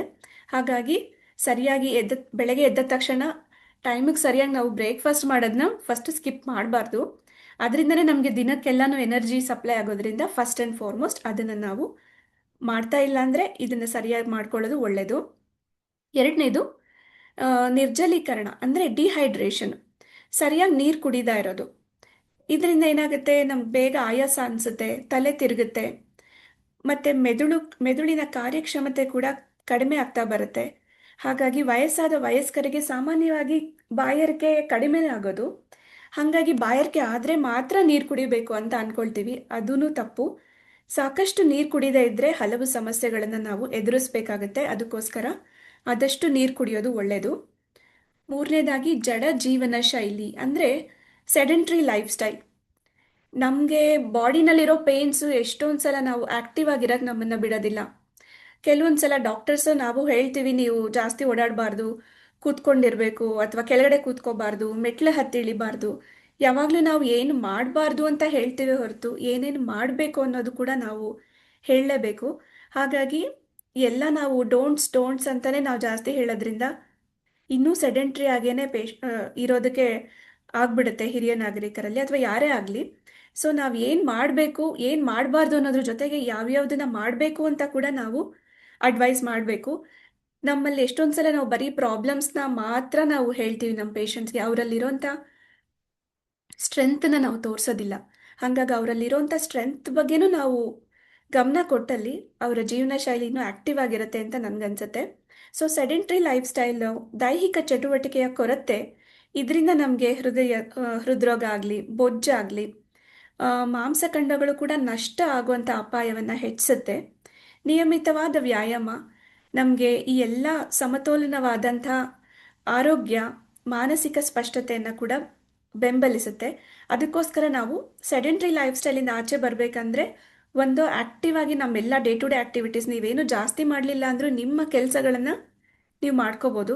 ನಿಮ್ಮ ಡ್ರೆಸ್ಸಿಂಗ್ ಆಗಲಿ, ಆ್ಯಕ್ಟಿವಿಟೀಸ್ ಆಫ್ ಡೈಲಿ ಲಿವಿಂಗ್, ನೀವು ಹೊರಗಡೆ ಹೋಗಿ ಬರೋದಾಗಲಿ ಅಥವಾ ಹೊರಗಡೆ ಒಂದು ತರಕಾರಿ ತರೋದು ಕೂಡ ಒಂದು ಆ್ಯಕ್ಟಿವಿಟಿನೇ. ಯಾವಾಗ್ಲೂ ಒಂದೇ ಸಮ ಕೂತ್ಕೊಂಡಿರೋದ್ರಿಂದನೇ ಸಮಸ್ಯೆಗಳು ಜಾಸ್ತಿ ಆಗುತ್ತೆ ಹೊರತು ನೀವೆಷ್ಟು ಆ್ಯಕ್ಟಿವ್ ಆಗಿರ್ತೀರ ಅಷ್ಟು ಸಮಸ್ಯೆಗಳು ಕಡಿಮೆನೇ ಇರುತ್ತೆ. ಅದಕ್ಕೋಸ್ಕರ ಸೆಡೆಂಟ್ರಿ ಲೈಫ್ ಸ್ಟೈಲಿಂದ ಹೊರಗಡೆ ಬರೋದು, ಆ್ಯಕ್ಟಿವ್ ಲೈಫ್ ಸ್ಟೈಲಲ್ಲಿ ನಿಮ್ಮನ್ನು ನೀವು ತೊಡಗಿಸಿಕೊಳ್ಳೋದು ಕೂಡ ಆರೋಗ್ಯಕ್ಕೆ ತುಂಬಾ ಇಂಪಾರ್ಟೆಂಟ್. ಅತಿಯಾದ ಸ್ಕ್ರೀನ್ ಟೈಮ್. ನಮಗೆ ತುಂಬ ಜನ ಹೇಳ್ತಾರೆ, ನಮಗೆ ರಾತ್ರಿ ಹೊತ್ತು ನಿದ್ದೆನೇ ಬರಲ್ಲ, ನಮಗೆ ನಿದ್ದೆ ಕಡಿಮೆ ಆಗಿದೆ, ಎಲ್ಲರೂ ಮಲಗ್ತಾರೆ, ನಮ್ಗೆ ಎಷ್ಟೊತ್ತಾದರೂ ನಿದ್ದೆ ಬರಲ್ಲ ಅಂತ. ಕೆಲವೊಂದು ಸಮಸ್ಯೆಗಳು ಇದ್ದು ಇರ್ಬೋದು, ಆದರೆ ವಿಶೇಷವಾಗಿ ಮಲಗೋ ಮುನ್ನ ನಾವೆಲ್ಲರೂ ಮಾಡ್ತೀವಿ ಆ ಮಿಸ್ಟೇಕ್ಸು. ವಿಶೇಷವಾಗಿ ಮಲಗೋ ಮುನ್ನ ಅತಿಯಾದ ಸ್ಕ್ರೀನ್ ಟೈಮ್ ನಿದ್ದೆಯ ಮಾದರಿಗಳನ್ನೆಲ್ಲ ಅಡ್ಡಿಪಡಿಸುತ್ತೆ ಮತ್ತು ಕಣ್ಣುಗಳಿಗೆ ತುಂಬಾ ಒತ್ತಡ ಉಂಟು ಮಾಡುತ್ತೆ. ಹಾಗಾಗಿ ಕಣ್ಣೂ ಸ್ಟ್ರೈನು, ಬಾಡಿನೂ ಸ್ಟ್ರೈನು. ನಿಮ್ಗೆ ಆ್ಯಕ್ಚುಲಿ ರಾತ್ರಿ ನಿದ್ದೆ ಅಂತ ಸಿಗೋದೇ ಮೈ ಮತ್ತು ಬಾಡಿ ಎರಡೂ ರಿಲ್ಯಾಕ್ಸ್ ಆಗಲಿ ಅಂತ. ಅದು ಕೂಡ ಸ್ಕ್ರೀನ್ ಟೈಮೇ ತೊಗೊಂಡ್ಬಿಟ್ರೆ ನಮಗೆ ಅಲ್ಲೂ ಕೂಡ ಆಯಾಸನೇ ಆಗ್ತಾ ಇರುತ್ತೆ. ಸೊ ಸ್ಮರಣಶಕ್ತಿ, ಬಲವರ್ಧನೆ ಮತ್ತು ದೈಹಿಕ ದುರಸ್ತಿ, ನಾವೇನೇ ಬಾಡಿನಲ್ಲಿ ಆಗಿದ್ರೂ ಅದು ರಿಪೇರಿ ಆಗೋದೆಲ್ಲ ರಾತ್ರಿ ಹೊತ್ತು ನಿದ್ದೆ ಮಾಡಿದಾಗಲೇ. ಬಾಡಿನಲ್ಲೆಲ್ಲ ಪಾರ್ಟ್ಸು ಕೂಡ ಸ್ವಲ್ಪನಾದ್ರೂ ರಿಲ್ಯಾಕ್ಸ್ ಮಾಡ್ಕೊಳ್ಳುತ್ತೆ. ನಾವು ಅದನ್ನು ಬಿಡ್ತಾ ಇರಲ್ಲ. ಸಂಜೆ ಹೊತ್ತಾದರೆ ಸ್ಕ್ರೀನ್ ಬಳಕೆ ಜಾಸ್ತಿ ಹೊತ್ತು ಕೂತ್ಕೊಂಡು ಟಿ ವಿ ನೋಡೋದು ಕೂಡ ಅತಿಯಾದ ಸ್ಕ್ರೀನ್ ಟೈಮೇ. ಅದನ್ನು ಕಡಿಮೆ ಮಾಡೋದು ಕಡಿಮೆ ಮಾಡೋದ್ರಿಂದ ನಿದ್ದೆ ಗುಣಮಟ್ಟ ಕೂಡ ಸುಧಾರಿಸುತ್ತೆ. ಮತ್ತು ಇನ್ನೂ ಹೆಚ್ಚಾಗಿ ಉಲ್ಲಾಸವಾಗಿ ನಾವು ಇರ್ಬೋದು. ಬೇರೆ ಬೇರೆ ಕೆಲಸದ ಮೇಲೂ ಕೂಡ ಇವತ್ತು ರಾತ್ರಿ ನಿದ್ದೆ ಮಾಡಿದ್ರೆ ನೀವು ಹಗಲಲ್ಲಿ ಇನ್ನೂ ಆ್ಯಕ್ಟಿವ್ ಆಗಿರ್ತೀರಾ, ಇನ್ನೂ ಫ್ರೀ ಆಗಿರಬಹುದು. ಎಲ್ಲ ಕೆಲಸ ಕಾರ್ಯದ ಮೇಲೂ ಕೂಡ ಈಸಿಯಾಗಿ ಗಮನ ಹರಿಸೋದಕ್ಕೆ ಸರಿ ಹೋಗುತ್ತೆ. ಅದಕ್ಕೋಸ್ಕರ ಅತಿಯಾದ ಸ್ಕ್ರೀನ್ ಟೈಮ್ ಒಳ್ಳೆಯದಲ್ಲ. ನೆಕ್ಸ್ಟ್, ಸಾಮಾಜಿಕ ಸಂಪರ್ಕಗಳನ್ನು ನಾವು ನಿರ್ಲಕ್ಷಿಸೋದು. ನಮಗೆ ಫ್ರೆಂಡ್ಸು ಇರ್ತಾರೆ, ಫ್ಯಾಮಿಲಿ ಮೆಂಬರ್ಸ್ ಇರ್ತಾರೆ. ಹೊರಗಡೆ ನಮಗೇನೋ ಒಂದು ಪ್ರಾಬ್ಲಮ್ ಇದೆ, ಮಂಡಿ ನೋವು ಏನೋ ಒಂದಿದೆ ಅಂತ ಅಂದ್ಕೊಳ್ಳೋಣ. ಹೊರಗಡೆ ಯಾವ ಫಂಕ್ಷನ್ಸ್ಗೂ ಹೋಗಲ್ಲ, ಎಲ್ಲೂ ಏನೋ ಅಟೆಂಡ್ ಮಾಡೋಕ್ಕೆ ಹೋಗಲ್ಲ. ಆದಷ್ಟು ನಾವು ಅಂತರ ಕಾದ್ಕೊಳ್ತೀವಿ. ಅದರಿಂದನೂ ಕೂಡ ನಮಗೆ ಸಾಮಾಜಿಕ ಸಂಪರ್ಕಗಳು ಫ್ರೆಂಡ್ಸ್ ಜೊತೆ ಆಗಲಿ, ಫ್ಯಾಮಿಲಿ ಮೆಂಬರ್ಸ್ ಜೊತೆನಲ್ಲಾಗಲಿ ಸಿಗುವಂಥ ಅಥವಾ ಒಡನಾಡುವಂಥ ಚಾನ್ಸ್ ಕೂಡ ಕಡಿಮೆ ಆಗ್ತಾ ಬರುತ್ತೆ. ಇದರಿಂದ ಏನಾಗುತ್ತೆ, ವಯಸ್ಸಾದರಲ್ಲಿ ಒಂಟಿತನ, ಖಿನ್ನತೆ, ಅರಿವಿನ ಕುಸಿತ ಕೂಡ, ಮೆಮೊರಿ ಕೂಡ, ನೀವು ಎಲ್ಲರ ಜೊತೆ ಸೇರಿದ್ರೇ ಅದು ನಿಮಗೆ ಹಳೆದೆಲ್ಲ ನೀವು ನೆನೆಸ್ಕೊಳ್ಳೋದು ಅಥವಾ ಒಂದು ನೆನಪಿನ ಶಕ್ತಿಗೂ ಅದೊಂದು ಕಸರತ್ತೆ. ಹಾಗಾಗಿ ಸ್ನೇಹ ಮತ್ತು ಕುಟುಂಬದ ಬಂಧಗಳನ್ನು ಕಾಪಾಡ್ಕೊಳ್ಳೋದು ಮಾನಸಿಕವಾಗಿ ಮತ್ತು ಭಾವನಾತ್ಮಕವಾಗಿ ಆರೋಗ್ಯವನ್ನು ಉತ್ತೇಜಿಸುತ್ತೆ. ಅದಕ್ಕೋಸ್ಕರ ಸಾಮಾಜಿಕ ಸಂಪರ್ಕಗಳನ್ನು ನಿರ್ಲಕ್ಷಿಸೋದು ಬೇಡ. ಸಕ್ಕರೆ ಮತ್ತು ಸಂಸ್ಕರಿಸಿದ ಆಹಾರ ಪದಾರ್ಥಗಳನ್ನು ಅತಿಯಾಗಿ ಸೇವಿಸೋದು ಬೇಡ. ಅದರಿಂದ ಏನಾಗುತ್ತೆ, ನಮ್ಮ ಇನ್ಫ್ಲಮೇಟರಿ ಜಾಯಿಂಟ್ಸಲ್ಲಿ ಆರ್ಥರೈಟಿಕ್ ಚೇಂಜಸ್ಸು ಅತಿ ಆಗ್ಬೋದು. ಅಥವಾ ಹೃದಯದ ರಕ್ತನಾಳಗಳು ಇನ್ನೂ ನಿಮಗೆ ಫ್ಯಾಟ್ ಡೆಪಾಸಿಷನ್ ಆಗಲಿ, ಕೊಲೆಸ್ಟ್ರಾಲ್ ಆಗಲಿ, ಡಯಾಬಿಟೀಸ್ ಆಗಲಿ, ಇಂಥ ಸಮಸ್ಯೆಗಳ ಅಪಾಯವನ್ನು ಹೆಚ್ಚಿಸುತ್ತೆ. ಅದಕ್ಕೋಸ್ಕರ ಶುಗರ್ ಮತ್ತು ಸಂಸ್ಕರಿಸಿದ ಆಹಾರಗಳನ್ನು ಅತಿಯಾಗಿ ಸೇವಿಸೋದು ಬೇಡ. ಮಾನಸಿಕ ಆರೋಗ್ಯವನ್ನು ಕೂಡ ನಿರ್ಲಕ್ಷಿಸೋದು. ಹೇಗೆ ದೈಹಿಕವಾಗಿ ನಾವು ಫಿಸಿಕಲಿ ಎಕ್ಸಸೈಸ್ ಮಾಡ್ತೀವೋ, ಮನಸ್ಸಿನ ಆರೋಗ್ಯ ಕೂಡ ಅಷ್ಟೇ ಇಂಪಾರ್ಟೆಂಟು. ಒತ್ತಡ, ಆತಂಕ, ಖಿನ್ನತೆನ ನಿರ್ಲಕ್ಷಿಸಬಾರ್ದು. ಅದಕ್ಕೇನಿದೆ ಟ್ರೀಟ್ಮೆಂಟ್ ತೊಗೊಳ್ಳೋದಾಗಲಿ ಅಥವಾ ಯಾರ ಜೊತೆ ಆದರೂ ಅದನ್ನ ಹಂಚ್ಕೊಳ್ಳೋದಾಗಲಿ, ಇದನ್ನು ಮಾಡೋದ್ರಿಂದ ಒಟ್ಟಾರೆಯಾಗಿ ಜೀವನದ ತೃಪ್ತಿನೂ ಕೂಡ ಹದಗೆಡಬಹುದು. ಅದಕ್ಕೋಸ್ಕರ ನಾವು ಎಲ್ಲರ ಜೊತೆ ಹಂಚ್ಕೊಳ್ಳೋದು, ನಮ್ಗೆ ಯಾರು ಮನಸ್ಸಿಗೆ ಹತ್ತಿರ ಇರ್ತಾರೋ ಅವ್ರ ಜೊತೆ ಅದನ್ನ ಹಂಚ್ಕೊಳ್ಳೋದ್ರಿಂದ ನಿಮ್ಮ ಮಾನಸಿಕ ಒತ್ತಡನ ಕಡಿಮೆ ಮಾಡ್ಕೋಬೋದು. ಧೂಮಪಾನ ಅಥವಾ ಅತಿಯಾಗಿ ಮದ್ಯಪಾನ ಮಾಡ್ತಾ ಇದ್ರೆ ಅದನ್ನು ಕೂಡ ಕಡಿಮೆ ಮಾಡೋದು ಒಳ್ಳೆಯದು. ಎರಡು ಅಭ್ಯಾಸಗಳು ಕ್ಯಾನ್ಸರ್ ಮತ್ತು ಲಿವರ್ ಸಂಬಂಧಿತ ಕಾಯಿಲೆ ಮತ್ತು ಉಸಿರಾಟದ ಸಮಸ್ಯೆಗಳನ್ನು ಹೆಚ್ಚು ಮಾಡುತ್ತೆ. ಇದು ಕೂಡ ನಮಗೆ ಅಪಾಯದ ಮಟ್ಟವನ್ನು ಹೆಚ್ಚಿಸುತ್ತೆ. ಅದಕ್ಕೋಸ್ಕರ ಧೂಮಪಾನ, ಮದ್ಯಪಾನನ ಅವಾಯ್ಡ್ ಮಾಡೋದು ಒಳ್ಳೆಯದು. ಕಳಪೆ ಭಂಗಿ, ಪುವರ್ ಪಾಸ್ಚರ್, ನಮಗೆ ಏಜ್ ಆಗ್ತಾ ಆಗ್ತಾ ಸಾಧಾರಣವಾಗಿ ನಾವು ಬಗ್ಗೋದನ್ನ ನೋಡ್ತೀವಿ. ಮುಂದೆ ಬಗ್ಗಿರೋದನ್ನ, ಸ್ಪೈನಲ್ಲಿ ಸ್ಟೆಬಿಲಿಟಿ ಕಡಿಮೆ ಆದಾಗ ಅಥವಾ ನಾವೇ ಒಂದು ರಾಂಗ್ ಪಾಸ್ಚರ್ಗೆ ಅಡಾಪ್ಟ್ ಆಗಿಬಿಟ್ಟಾಗ, ಕಳಪೆ ಅಥವಾ ಕೆಟ್ಟ ಭಂಗಿಯಿಂದ ಬೆನ್ನು ನೋವು, ನೀವು ತುಂಬ ಬಗ್ಗಿ ಇರೋದ್ರಿಂದ ಸ್ಲೌಚ್ಡ್ ಪಾಸ್ಚರ್ ಅಂತ ಹೇಳ್ತೀವಿ. ಅದರಿಂದ ಶ್ವಾಸಕೋಶದ ಸಾಮರ್ಥ್ಯನೂ ಕಡಿಮೆ ಆಗುತ್ತೆ, ಲಂಗ್ ಎಕ್ಸ್ಪ್ಯಾನ್ಷನ್ ಕಡಿಮೆ ಆಗುತ್ತೆ, ಚೆನ್ನಾಗಿ ಉಸಿರಾಡೋದು ಕೂಡ ನಿಮಗೆ ಅಷ್ಟು ಈಸಿಯಾಗಿ ಅನ್ಸೋದಿಲ್ಲ. ಹಾಗಾಗಿ ತುಂಬ ಏದುಸಿರು ಬರೋ ಥರನೂ ಗೊತ್ತಾಗುತ್ತೆ. ಇದು ನೀವೆಷ್ಟು ಮುಂದೆ ಬಗ್ಗಿರ್ತೀರಾ, ಎಷ್ಟು ಪಾಸ್ಚರ್ನ ಸರಿ ಮಾಡ್ಕೊಳ್ಳಲ್ಲ, ಅಷ್ಟು ಬೀಳುವಂಥ ಅಪಾಯವನ್ನು ಹೆಚ್ಚಿಸುತ್ತೆ. ಫಾರ್ವರ್ಡ್ ಲೀನ್ ಜಾಸ್ತಿ ಆಗ್ತಾ ಆಗ್ತಾ ನಿಮಗೆ ಮುಂದೆ ಏನಿದೆ ಅಂತಲೂ ಕಾಣಲ್ಲ. ಹಾಗಾಗಿ ಇನ್ನೂ ಜಾಸ್ತಿ ಒತ್ತಡ ಹಿಪ್, ನೀ, ಆ್ಯಂಕಲ್ ಜಾಯಿಂಟ್ ಮೇಲೆ ಬೀಳೋದ್ರಿಂದ ನೀವು ಬೀಳೋಂಥ ಚಾನ್ಸಸ್ಸು ಜಾಸ್ತಿ. ಅದು ಒಂದು ರಿಸ್ಕ್.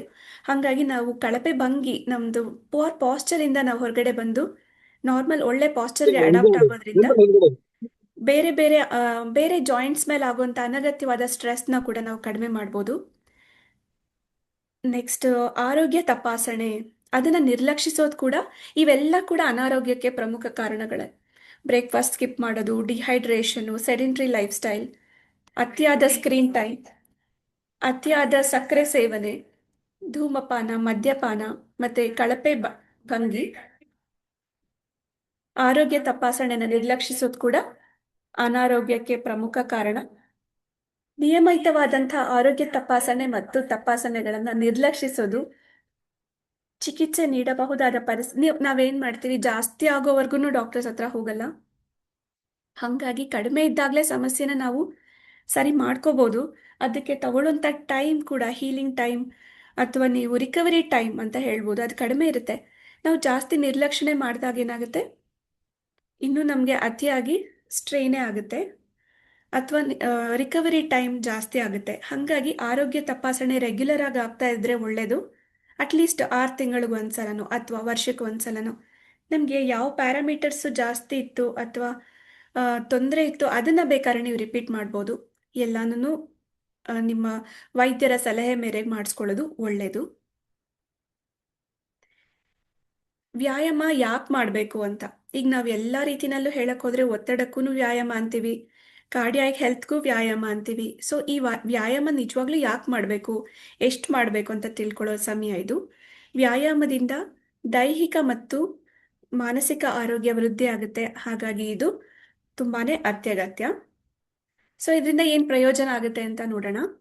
ಹೃದಯದ ಆರೋಗ್ಯ, ದೈಹಿಕ ಫಿಸಿಕಲಿ ನಮ್ಗೆ ಯಾವ ರೀತಿ ಬೆನಿಫಿಟ್ ಆಗುತ್ತೆ ಅಂದರೆ ಆರೋಗ್ಯ ವ್ಯಾಯಾಮ ಮಾಡೋದ್ರಿಂದ ಇದು ಹೃದಯದ ಮಾಂಸಖಂಡಗಳನ್ನ ಸ್ನಾಯುಗಳನ್ನ ಬಲಪಡಿಸುತ್ತೆ, ಹೃದಯಕ್ಕೆ ರಕ್ತ ಪರಿಚಲನೆಯನ್ನ ಸುಧಾರಿಸುತ್ತೆ, ಸರ್ಕ್ಯುಲೇಷನ್ನ ಇಂಪ್ರೂವ್ ಮಾಡುತ್ತೆ, ದೇರ್ ಬೈ ನಿಮಗೆ ಅನ್ನೆಸೆಸರಿ ಫ್ಯಾಟ್ ಡೆಪಾಸಿಷನ್ ಆಗೋದು ಅಥವಾ ರಕ್ತನಾಳಗಳನ್ನ ಫ್ರೀಯಾಗಿ ಇಟ್ಕೊಳ್ಳುತ್ತೆ. ಸೊ ನಿಮಗೆ ಅಧಿಕವಾದಂತಹ ರಕ್ತದೊತ್ತಡನ ಇದರಿಂದ ಕಡಿಮೆ ಮಾಡ್ಬೋದು. ಕೊಲೆಸ್ಟ್ರಾಲ್ ಲೆವೆಲ್ಸ್ ಕೂಡ ಕಡಿಮೆ ಮಾಡುತ್ತೆ. ನಮಗೆ ಎಷ್ಟು ಎನರ್ಜಿ ನಮಗೆ ಆಹಾರ ತಗೊಂಡಾಗ ಅದು ಸಿಗುತ್ತೋ ನೀವು ಅದನ್ನ ವ್ಯಾಯಾಮ ಮಾಡೋದ್ರಿಂದ ಅದನ್ನ ಮಾಂಸಖಂಡಗಳಿಗೆ ತಲುಪಿಸ್ಬೋದು. ನಾವೇನು ಸೆಡೆಂಟ್ರಿ ಆಗಿದ್ದೀವಿ, ಏನು ಮಾಡ್ತಾ ಇಲ್ಲ ಅಂದರೆ ಅದು ಮತ್ತೆ ರಕ್ತಕ್ಕೆ ಇಳಿಯುತ್ತೆ. ಬ್ಲಡ್ ಶುಗರ್ ಲೆವೆಲ್ಸ್ ಆಗಲಿ ಕೊಲೆಸ್ಟ್ರಾಲ್ ಆಗಲಿ ಇದರಿಂದ ಹೆಚ್ಚಾಗುತ್ತೆ. ಹಾಗಾಗಿ ಹೃದಯದ ಆರೋಗ್ಯ ಇಸ್ ವೆರಿ ವೆರಿ ವ್ಯಾಯಾಮ ತುಂಬಾ ಇಂಪಾರ್ಟೆಂಟ್. ತೂಕ ನಿರ್ವಹಣೆಗೆ ನಮಗೆ ಅನುಕೂಲ ಆಗುತ್ತೆ ವ್ಯಾಯಾಮ ಮಾಡೋದ್ರಿಂದ. ಆರೋಗ್ಯಕರವಾದಂಥ ತೂಕನ ಕಾಪಾಡಿಕೊಳ್ಳೋದಕ್ಕೆ ಮತ್ತೆ ಬೊಜ್ಜು ತಡೆಯೋದಕ್ಕೆ ಸಹಾಯ ಮಾಡುತ್ತೆ. ನಾನು ಆಗಲೇ ಹೇಳಿದೆ ಮೂಳೆ ಮತ್ತು ಕೀಲುಗಳ ಆರೋಗ್ಯ ಇದರಿಂದ ಮೇಂಟೈನ್ ಮಾಡ್ಕೋಬಹುದು ಅಂತ. ನಮ್ಮ ಮಾಂಸಖಂಡಗಳನ್ನು ಮತ್ತೆ ಜಾಯಿಂಟ್ಸ್ನ ಮೂಳೆಗಳನ್ನು ಬಲಪಡಿಸುತ್ತೆ, ಸಂಧಿವಾತದ ನೋವು ಮತ್ತು ಬಿಗಿತವನ್ನ ಕಡಿಮೆ ಮಾಡುತ್ತೆ. ಎಷ್ಟೋ ಸಲ ಮೂಳೆ ಸವೆತದಿಂದ ನಮಗೆ ನೋವು ಬರ್ತಾ ಇರಲ್ಲ, ಮಾಂಸಖಂಡಗಳ ಫ್ಲೆಕ್ಸಿಬಿಲಿಟಿ ಕಡಿಮೆ ಆದಾಗ ಮಾಂಸಖಂಡಗಳೇ ತುಂಬ ಬಿಗಿತಾ ಇದ್ರೂ ನಮಗೆ ತುಂಬ ಹೆವಿ ಅನ್ಸುತ್ತೆ ಜಾಯಿಂಟ್ಸ್, ಅದರಿಂದ ಕೂಡ ನಮಗೆ ನೋವು ಬರೋಂಥ ಚಾನ್ಸಸ್ ಇದೆ. ಮತ್ತು ನೀವು ವ್ಯಾಯಾಮ ಮಾಡಿದಷ್ಟು ಹೆಚ್ಚಾಗಿ ಬೋನ್ ಮಿನರಲ್ಸು ಅಲ್ಲಿ ಡೆಪಾಸಿಟ್ ಆಗ್ತಾ ಹೋಗುತ್ತೆ. ನಮಗೆ ವಯಸ್ಸಾಗ್ತಾ ಇದೆ ಅನ್ನೋದು ನಮಗೆ ಅಷ್ಟು ಗೊತ್ತಾಗಲ್ಲ, ಅಷ್ಟು ಆರೋಗ್ಯಕರವಾಗಿ ನಮಗೆ ಏಜ್ ಆಗೋದು ನಾವು ಅನುಭವಿಸ್ಬೋದು. ಅದನ್ನು ದೀರ್ಘಕಾಲದ ಕಾಯಿಲೆಗಳನ್ನು ತಡೆಗಟ್ಟಬಹುದು. ಫಾರ್ ಎಕ್ಸಾಂಪಲ್ ನಿಮ್ಮ ಡಯಾಬಿಟೀಸು, ಹಲವು ರೀತಿಯ ಕ್ಯಾನ್ಸರ್ಗಳು, ರಕ್ತದೊತ್ತಡ, ಸ್ಟ್ರೋಕ್ ಸಂಬಂಧಿತ ಸಮಸ್ಯೆಗಳೆಲ್ಲ ನಿಮಗೆ ತುಂಬ ದೀರ್ಘಕಾಲದವರೆಗೂ ಇದ್ಬಿಡುತ್ತೆ. ನೀವು ರೆಗ್ಯುಲರ್ ಆಗಿ ಎಕ್ಸಸೈಸಸ್ ಮಾಡೋದ್ರಿಂದ ಇವೆಲ್ಲದರಿಂದ ಆಗುವಂಥ ಅಪಾಯಗಳನ್ನು ಅಥವಾ ಸೆಕೆಂಡರಿ ಕಾಂಪ್ಲಿಕೇಶನ್ಸ್ನ ನಾವು ಕಡಿಮೆ ಮಾಡ್ಬೋದು.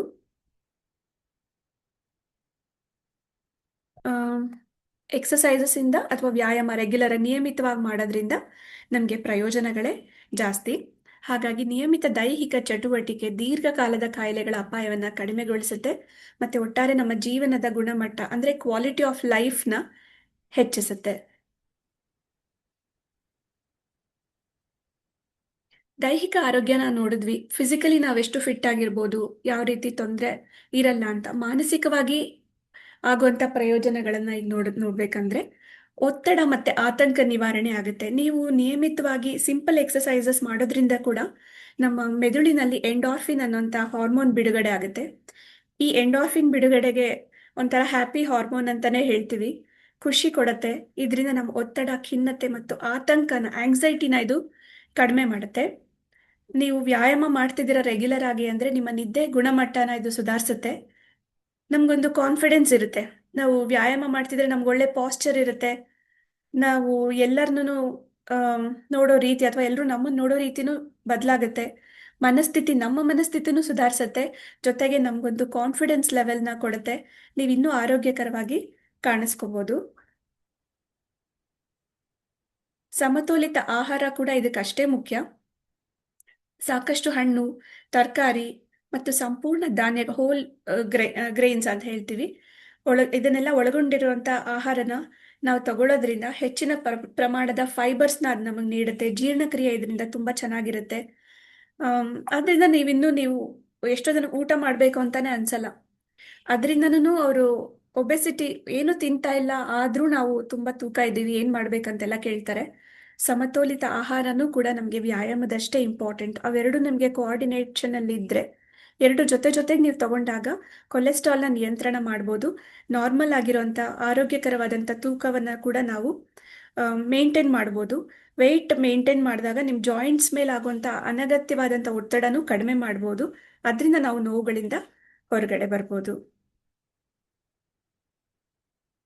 ಸೊ ಫಿಸಿಯೋಥೆರಪಿ ಯಾಕೆ ಮಾಡಬೇಕು, ಫಿಸಿಯೋಥೆರಪಿ ಮಹತ್ವ ಏನು, ಯಾವ ರೀತಿ ಎಕ್ಸಸೈಸ್ ಮಾಡಬೇಕು, ಅಥವಾ ನಿಜವಾಗ್ಲೂ ಫಿಸಿಯೋಥೆರಪಿಯಿಂದ ಯಾವ ರೀತಿ ನಮಗೆ ಅನುಕೂಲ ಆಗುತ್ತೆ ಅಂದರೆ, ಮೊದಲನೇದಾಗಿ ನಾವು ನೋವು ನಿರ್ವಹಣೆಗೆ ಫಿಸಿಯೋಥೆರಪಿಯನ್ನು ರೆಫರ್ ಮಾಡ್ತೀವಿ, ಪ್ರಿಸ್ಕ್ರೈಬ್ ಮಾಡ್ತೀವಿ. ಅತಿಯಾದ ಬೆನ್ನು ನೋವು, ಜಾಯಿಂಟ್ಸ್ ಪೇಯ್ನು, ಕೀಲು ನೋವುಗಳು, ಎನಿ ಸ್ಪೋರ್ಟ್ಸ್ ಇಂಜುರಿ ಅಥವಾ ಶಸ್ತ್ರಚಿಕಿತ್ಸೆಯ ನಂತರದ ನೋವನ್ನು ಕಡಿಮೆ ಮಾಡುತ್ತೆ. ಹಿರಿಯ ನಾಗರಿಕರಲ್ಲಿ ನಾವು ನೋಡ್ಬೋದು joint replacements, total knee replacement, hip replacement, any other type of fractures, ಈ ಥರ ಎಲ್ಲ ಆದಾಗ ಪೋಸ್ಟ್ ಆಪರೇಟಿವ್ಲಿ ಆಪರೇಷನ್ಗಳು ಆದಾಗ ಅದರ ನೋವು ಆಲ್ರೆಡಿ ಇದ್ದಿದ್ದ ನೋವಿಗಿಂತ ಈಗ ಜಾಸ್ತಿನೇ ಇರುತ್ತೆ.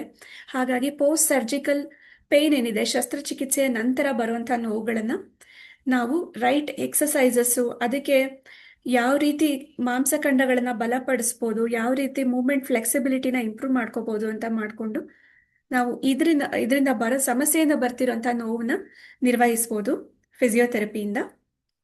ಚಲನಶೀಲತೆ ಮತ್ತು ಶಕ್ತಿ ಅಂದರೆ ಫ್ಲೆಕ್ಸಿಬಿಲಿಟಿ ಮತ್ತು ಸ್ಟ್ರೆಂತ್, ದೇಹದ ಸಮತೋಲನ, ದೇಹದ ಬ್ಯಾಲೆನ್ಸ್, ಕೋಆರ್ಡಿನೇಷನ್ ಮತ್ತು ಎನರ್ಜಿ ಲೆವೆಲ್, ಸ್ಟ್ರೆಂತನ್ನು ಕೂಡ ಫಿಸಿಯೋಥೆರಪಿ ಎಕ್ಸಸೈಸಸ್ಸಿಂದ ನಾವು ಇಂಪ್ರೂವ್ ಮಾಡ್ಕೋಬೋದು. ಇದರಿಂದ ನಾವು ಇನ್ನೂ ವಿಶ್ವಾಸದಿಂದ, ಕಾನ್ಫಿಡೆನ್ಸಿಂದ ನಡೆಯೋದಕ್ಕೂ ಸಹಾಯ ಆಗುತ್ತೆ. ಗಾಯಗಳ ಪುನರ್ವಸತಿ ಅಂದರೆ ರಿಹ್ಯಾಬಿಲಿಟೇಷನ್ ಅಂತ ಹೇಳ್ತೀವಿ. ಎಷ್ಟೋ ಸಲ ಆಕ್ಸಿಡೆಂಟ್ಸ್ ಆದಾಗ ಅಥವಾ ಪೋಸ್ಟ್ ಸರ್ಜಿಕಲ್ ಪ್ರೊಸೀಜರ್ ಆದಮೇಲೆ ನಮ್ಮ ದೇಹವನ್ನು ಮತ್ತೆ ಗಾಯದ ಪೂರ್ವದ ಸ್ಥಿತಿಗೆ ತರಲು ಹೆಲ್ಪ್ ಮಾಡುತ್ತೆ. ನೀವು ಮೊದಲು ಹೇಗಿದ್ರಿ, ಸರ್ಜರಿ ಎಲ್ಲ ಆದಮೇಲೆ ಯಾವ ಮಟ್ಟಕ್ಕೆ ಹೋಗಿದ್ದೀರಾ, ನೋವಿಂದ ಆಗಲಿ ಅಥವಾ ಡಿಪೆಂಡೆನ್ಸಿಯಿಂದ, ವಾಪಸ್ ನಿಮ್ಮನ್ನ ಮೊದಲಿನ ಹಾಗೆ ಮಾಡೋದಕ್ಕೆ ರಿಹ್ಯಾಬಿಲಿಟೇಷನ್ ಅಂತ ಹೇಳ್ತೀವಿ. ಆ ಒಂದು ನಿಟ್ಟಿನಲ್ಲಿ ಫಿಸಿಯೋಥೆರಪಿ ನಿಮಗೆ ನಿಮ್ಮ ಮೊದಲಿನ ಸ್ಥಿತಿಗೆ ನಿಮ್ಮನ್ನು ತಗೊಂಡು ಹೋಗೋಕ್ಕೆ ಹೆಲ್ಪ್ ಮಾಡುತ್ತೆ. ರೋಗ ತಡೆಗಟ್ಟುವಿಕೆ, ನಾವು ಎಷ್ಟೋ ಸಲ ರೋಗ ಅಥವಾ ಸಮಸ್ಯೆ ಬಂದಾಗ ಫಿಸಿಯೋಥೆರಪಿ ಮಾಡ್ತಾ ಇರ್ತೀವಿ, ಆದರೆ ಸೆಕೆಂಡರಿ ಕಾಂಪ್ಲಿಕೇಶನ್ಸ್ನ ಕೂಡ ತಡೆಯೋದು ಕೂಡ ಇದರ ಇಂಪಾರ್ಟೆಂಟ್ ಏಮ್. ಹಾಗಾಗಿ ನಮ್ಮ ಜೀವನ ಶೈಲಿ ಬದಲಾವಣೆ, ಲೈಫ್ ಸ್ಟೈಲ್ ಮಾಡಿಫಿಕೇಶನ್ ಮತ್ತು ಪಾಸ್ಚರ್, ಈಗ ಪಾಸ್ಚರ್ ಸರಿ ಇಲ್ಲ ಅಂದರೆ ಬೇರೆ ಬೇರೆ ಜಾಯಿಂಟ್ಸನ್ನು ಸ್ಟ್ರೈನ್ ಆಗುತ್ತೆ ಅಂತ ಹೇಳಿದೆ. ಸೊ ಪಾಸ್ಚರ್ ಕರೆಕ್ಷನ್ ನಮ್ಮ ಫಸ್ಟ್ ಇಂಟೆನ್ಷನ್ ಆದರೆ, ಸೆಕೆಂಡ್ ಇಂಟೆನ್ಷನ್ ಬೇರೆ ಜಾಯಿಂಟ್ಸ್ ಯಾವುದಕ್ಕೂ ತೊಂದರೆ ಆಗದೆ ಇರೋ ಥರ ಕಾಪಾಡ್ಕೊಳ್ಳೋದು. ಅದನ್ನು ನಿಮ್ಮ ಫ್ಯೂಚರಲ್ಲಿ ಬೇರೆ ಥರ ಸಮಸ್ಯೆ ಬರದೇ ಇರೋ ಥರ ಎಕ್ಸಸೈಸಸ್ಗಳನ್ನು ನಾವು ಮಾಡಿಸ್ಬಹುದು. ಬರೀ ಫಿಸಿಯೋಥೆರಪಿ ಆರ್ಥೋಪೆಡಿಕ್ ಅಷ್ಟೇ ಅಲ್ಲ, ನ್ಯೂರೋಲಾಜಿಕಲ್, ಕಾರ್ಡಿಯಾಕ್ ಸಮಸ್ಯೆ ಇದ್ದಾಗ, ಉಸಿರಾಟದ ಸಮಸ್ಯೆ ಇದ್ದಾಗ, ಸ್ಪೋರ್ಟ್ಸ್ಗೆ, ಪೀಡಿಯಾಟ್ರಿಕ್ ಕೇಸಸ್ಗೆ, ಜೀರಿಯಾಟ್ರಿಕ್ ಹಿರಿಯರ ಆರೋಗ್ಯ ಸಮಸ್ಯೆಗೆ ಎಲ್ಲದಕ್ಕೂ ನಾವು ಸ್ಪಂದಿಸ್ತೀವಿ. ಇದರ ಸಂಪೂರ್ಣ ಚಿಕಿತ್ಸೆನ ಬೇರೆ ಬೇರೆ ರೀತಿಯಲ್ಲಿ ನೋವು ನಿವಾರಣೆಗೆ ಬೇರೆ ಬೇರೆ ಮೊಡಾಲಿಟೀಸ್ ನಾವು ಕೊಡ್ತೀವಿ. ಜೊತೆಗೆ ವ್ಯಾಯಾಮದ ತರಬೇತಿ ಸಹ ನಾವು ಅದರ ಥ್ರೂ ನಾವು ಚಿಕಿತ್ಸೆನ ಮಾಡಲಾಗುತ್ತೆ. ಸೊ ಇದು ಬೇರೆ ಬೇರೆ ವಿಧಾನಗಳು ನೋವು ನಿವಾರಣೆಗೆ. ಇದಕ್ಕೆ ಥೆರಪಿಟಿಕ್ ಅಲ್ಟ್ರಾಸೌಂಡ್ ಅಂತ ಹೇಳ್ತೀವಿ, IFT, ಲೇಸರ್ ಥೆರಪಿ. ಸ್ಪೋರ್ಟ್ಸ್ ಇಂಜುರೀಸಲ್ಲಿ ಯೂಶಲಿ ನಾವು ಟೇಪಿಂಗ್ ಆ್ಯಂಡ್ ಸ್ಟ್ರಾಪಿಂಗ್ ಮಾಡ್ತೀವಿ. ಜಾಯಿಂಟ್ ಮೊಬಿಲೈಸೇಷನ್, ಕೀಲು ನೋವುಗಳು ಅಥವಾ ಕೀಲು ತುಂಬ ಸ್ಟಿಫ್ ಆಗಿದ್ರೆ, ಶಸ್ತ್ರಚಿಕಿತ್ಸೆಯ ನಂತರ ಆ ಥರ ಆಗ್ತಿದ್ರೆ ನಾವು ಜಾಯಿಂಟ್ ಮೊಬಿಲಿಟಿ ಎಕ್ಸಸೈಸ್ ಅಂತ ಮಾಡ್ತೀವಿ. ಸಾಫ್ಟ್ ಟಿಶ್ಯೂ ಮ್ಯಾನಿಪುಲೇಷನ್ ಎಕ್ಸಸೈಸಸ್ ಮತ್ತು ಮ್ಯಾನ್ಯುಯಲ್ ಥೆರಪಿಯಿಂದ ನಾವು ಸಮಸ್ಯೆಗಳನ್ನು ಕಡಿಮೆ ಮಾಡ್ಬೋದು. ವೃದ್ಧಾಪ್ಯಕ್ಕೆ ಸಂಬಂಧಿಸಿದ ಸಮಸ್ಯೆಗಳಾದಂಥ ಆಸ್ಟಿಯೋಪೋರೋಸಿಸ್ಸು, ಸೊಂಟ ನೋವು, ಕೀಲು ಬದಲಿ, ಜಾಯಿಂಟ್ ರೀಪ್ಲೇಸ್ಮೆಂಟ್ಸು, ಈ ಎಲ್ಲದಕ್ಕೂ ಫಿಸಿಯೋಥೆರಪಿ ನಮಗೆ ತುಂಬ ಚೆನ್ನಾಗಿಯೇ ಹೆಲ್ಪ್ ಆಗುತ್ತೆ ಮತ್ತು ಚಿಕಿತ್ಸೆ ನೀಡಬಹುದು. ಫಾಲ್ ಪ್ರಿವೆನ್ಷನ್, ನಾವು ತಪ್ಪಿ ಬೀಳೋದು ನಮಗೆ ಬ್ಯಾಲೆನ್ಸ್ ಆ್ಯಂಡ್ ಕೋಆರ್ಡಿನೇಷನ್ ತಪ್ಪಿದಾಗ, ಇದನ್ನು ನಾವು ಬ್ಯಾಲೆನ್ಸ್ ಆ್ಯಂಡ್ ಕೋಆರ್ಡಿನೇಷನ್ ಇಂಪ್ರೂವ್ಮೆಂಟ್ ಮಾಡೋದಕ್ಕೆ ಎಲ್ಲದಕ್ಕೂ ಫಿಸಿಯೋಥೆರಪಿನ ಹೆಚ್ಚಾಗಿ ಬಳಸ್ತೀವಿ. ಮತ್ತು ಇದು ಚೇತರಿಕೆಯ ಸಮಯವನ್ನು ವೇಗಗೊಳಿಸುತ್ತದೆ, ರಿಕವರಿ ರೇಟು ಜಾಸ್ತಿ ಇರುತ್ತೆ ಮತ್ತು ಬೇಗನೆ ಗುಣಮುಖರಾಗ್ಬೋದು. ಈಗ ನೀವೆಲ್ಲರೂ ಕಾಯ್ತಾ ಇರೋದು ಬ್ಯಾಲೆನ್ಸ್ ಎಕ್ಸಸೈಸಸ್ ತಿಳ್ಕೊಳ್ಳೋಕ್ಕೆ, ಯಾವ ರೀತಿ ನಾವು ಸಿಂಪಲ್ ಆಗಿ ಎಕ್ಸಸೈಸಸ್ ಮಾಡ್ಬೋದು, ಸರಳವಾದ ರೀತಿಯಲ್ಲಿ ಹೇಗೆ ನಮ್ಮ ಆರೋಗ್ಯ ಕಾಪಾಡ್ಕೋಬೋದು ಅಂತ. ಇದರ ಇನ್ನೊಂದು ಇಂಟೆನ್ಷನ್ ಫಾಲ್ ಪ್ರಿವೆನ್ಷನ್. ನಾವು ಸಣ್ಣ ಮಟ್ಟದಲ್ಲಿ ಬಿದ್ದರೂ ಕೂಡ ದೊಡ್ಡದಾಗಿ ಫ್ರ್ಯಾಕ್ಚರ್ ಆಗೋದನ್ನ ನಾವು ನೋಡ್ತಿದ್ದೀವಿ ಇತ್ತೀಚೆಗೆ. ಹಿರಿಯರಿಗಷ್ಟೇ ಅಲ್ವಾ, ಕಿರಿಯರಿಗೂ ಕೂಡ ಬೋನ್ ಡೆನ್ಸಿಟಿ ತುಂಬಾ ಕಡಿಮೆ ಇದೆ. ಹಾಗಾಗಿ ಬ್ಯಾಲೆನ್ಸ್ ಆ್ಯಂಡ್ ಕೋಆರ್ಡಿನೇಷನ್ ಎಕ್ಸಸೈಸಸ್ ಹೇಗಿರುತ್ತೆ ಸಿಂಪಲ್ ಆಗಿ ಅಂತ ತೋರಿಸ್ತೀನಿ.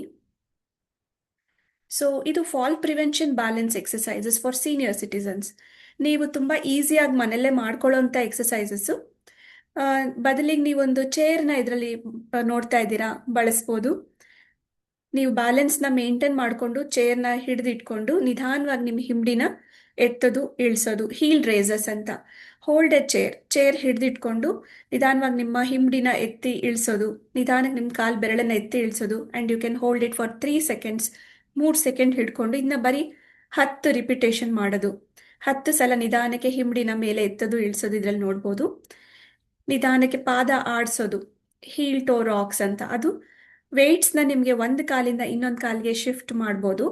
ಇದರಿಂದ ನಿಮ್ಗೆ ಏನು ಉಪಯೋಗ ಆಗುತ್ತೆ ಅಂದರೆ knee joint muscles, ankle joint muscles, hip ಮೂವ್ಮೆಂಟ್ಸ್ಗೆ ಹೆಲ್ಪ್ ಆಗುತ್ತೆ. Walking is the best exercise ಅಂತ ಹೇಳ್ತೀವಿ. ಮನುಷ್ಯ ಮಾತ್ರ 2 ಕಾಲ ಮೇಲೆ ನಡೀತಾ ಇರೋದು. ಬೇರೆ ಎಲ್ಲ ಪ್ರಾಣಿಗಳಿಗೂ 4 ಕಾಲಿದೆ, ಬ್ಯಾಲೆನ್ಸ್ ಜಾಸ್ತಿ ಇದೆ. ನಮಗೆ ಮಾತ್ರ ಜಾಸ್ತಿನೇ ಬ್ಯಾಲೆನ್ಸ್ ಬೇಕು. ಬಿಕಾಸ್ ನಮ್ಮ ಹೋಲ್ ಬಾಡಿ ವೆಯ್ಟು ತುಂಬ ಚಿಕ್ಕ ಜಾಯಿಂಟ್ಸ್ ಮೇಲೆ ಹೋಗ್ತಾ ಇರೋದ್ರಿಂದ ಅದಕ್ಕೋಸ್ಕರ ನಮಗೆ ಕಾಲಿನ ಮಸಲ್ಸು ಮತ್ತು ಟ್ರಂಕ್ ಮಸಲ್ಸ್ ಬ್ಯಾಲೆನ್ಸ್ ಮಾಡೋದು ತುಂಬಾ ಇಂಪಾರ್ಟೆಂಟ್. ಇದು ಹೀಲ್ ಟೋ ರಾಕ್ಸ್ ಅಂತ. ಇನ್ನೊಂದು, ಒಂದು ಕಾಲ ಮೇಲೆ ಒಂಟಿ ಕಾಲಲ್ಲಿ ನಿಲ್ಲೋದು, ಇನ್ನೊಂದು ಕಾಲ ಮೇಲೆ ಪೂರ್ತಿಯಾಗಿ ವೆಯ್ಟ್ ಬಿಡ್ತಾ ಇದ್ದೀವಿ. ಹಾಗಾಗಿ ಚೇರ್ನ ಹಿಡ್ಕೊಂಡು ಒಂದು ಕಾಲನ್ನ ಮೇಲೆಗೆ ಎತ್ತಿ ನಿಂತ್ಕೊಳ್ಳೋದು, 10ರಿಂದ 20 ಸೆಕೆಂಡ್ವರೆಗೂ ಹೋಲ್ಡ್ ಮಾಡ್ಬೋದು. ನಿಧಾನಕ್ಕೆ ಇನ್ನೊಂದು ಕಾಲಿಗೆ ಶಿಫ್ಟ್ ಮಾಡ್ಕೋಬೋದು. ಹೀಲ್ ಟೋ ವಾಕ್, ನಿಧಾನವಾಗಿ ಎಷ್ಟೋ ಜನ ನಡೆಯೋದೂ ಸರಿಯಾಗಿ ನಡೀತಿರಲ್ಲ. ಒಂದು ನೋವಿಂದ ನಡೀತಾ ಇರ್ಬೋದು ಅಥವಾ ಬೇರೆ ಸಮಸ್ಯೆಗಳಿಂದನೂ ಇರ್ಬೋದು. ನೀವು ನಡೆಯುವಾಗ ಹಿಂಬಡಿನ ನೆಲಕ್ಕೆ ಟಚ್ ಮಾಡಿ ಆಮೇಲೆ ಕಾಲಿನ ಬೆರಳನ್ನ ಸಮತಟ್ಟಾಗಿ ಇಡೋದ್ರಿಂದ ಇದು ರೈಟ್ ವೇ ಆಫ್ ವಾಕಿಂಗು. ಈ ರೀತಿ ಸ್ಟ್ರೈಟ್ ಲೈನಲ್ಲಿ ನೀವು ನಡಿಬೋದು. ಸೈಡ್ ಸ್ಟೆಪ್, ನಿಧಾನವಾಗಿ 10 ಹೆಜ್ಜೆನ ಸೈಡ್ಗೆ, ಎಡಗಡೆಗೆ 10 ಹೆಜ್ಜೆನ ಬಲಗಡೆಗೆ, ಈ ಥರ ಸೈಡ್ ವಾಕಿಂಗ್ ಮಾಡ್ತಾ ಮಾಡ್ತಾ ಹಿಪ್ ಅಂಡ್ ನೀ ಮಸಲ್ಸ್ನ ಸ್ಟ್ರಾಂಗ್ ಮಾಡ್ತಾ ಬರ್ಬೋದು.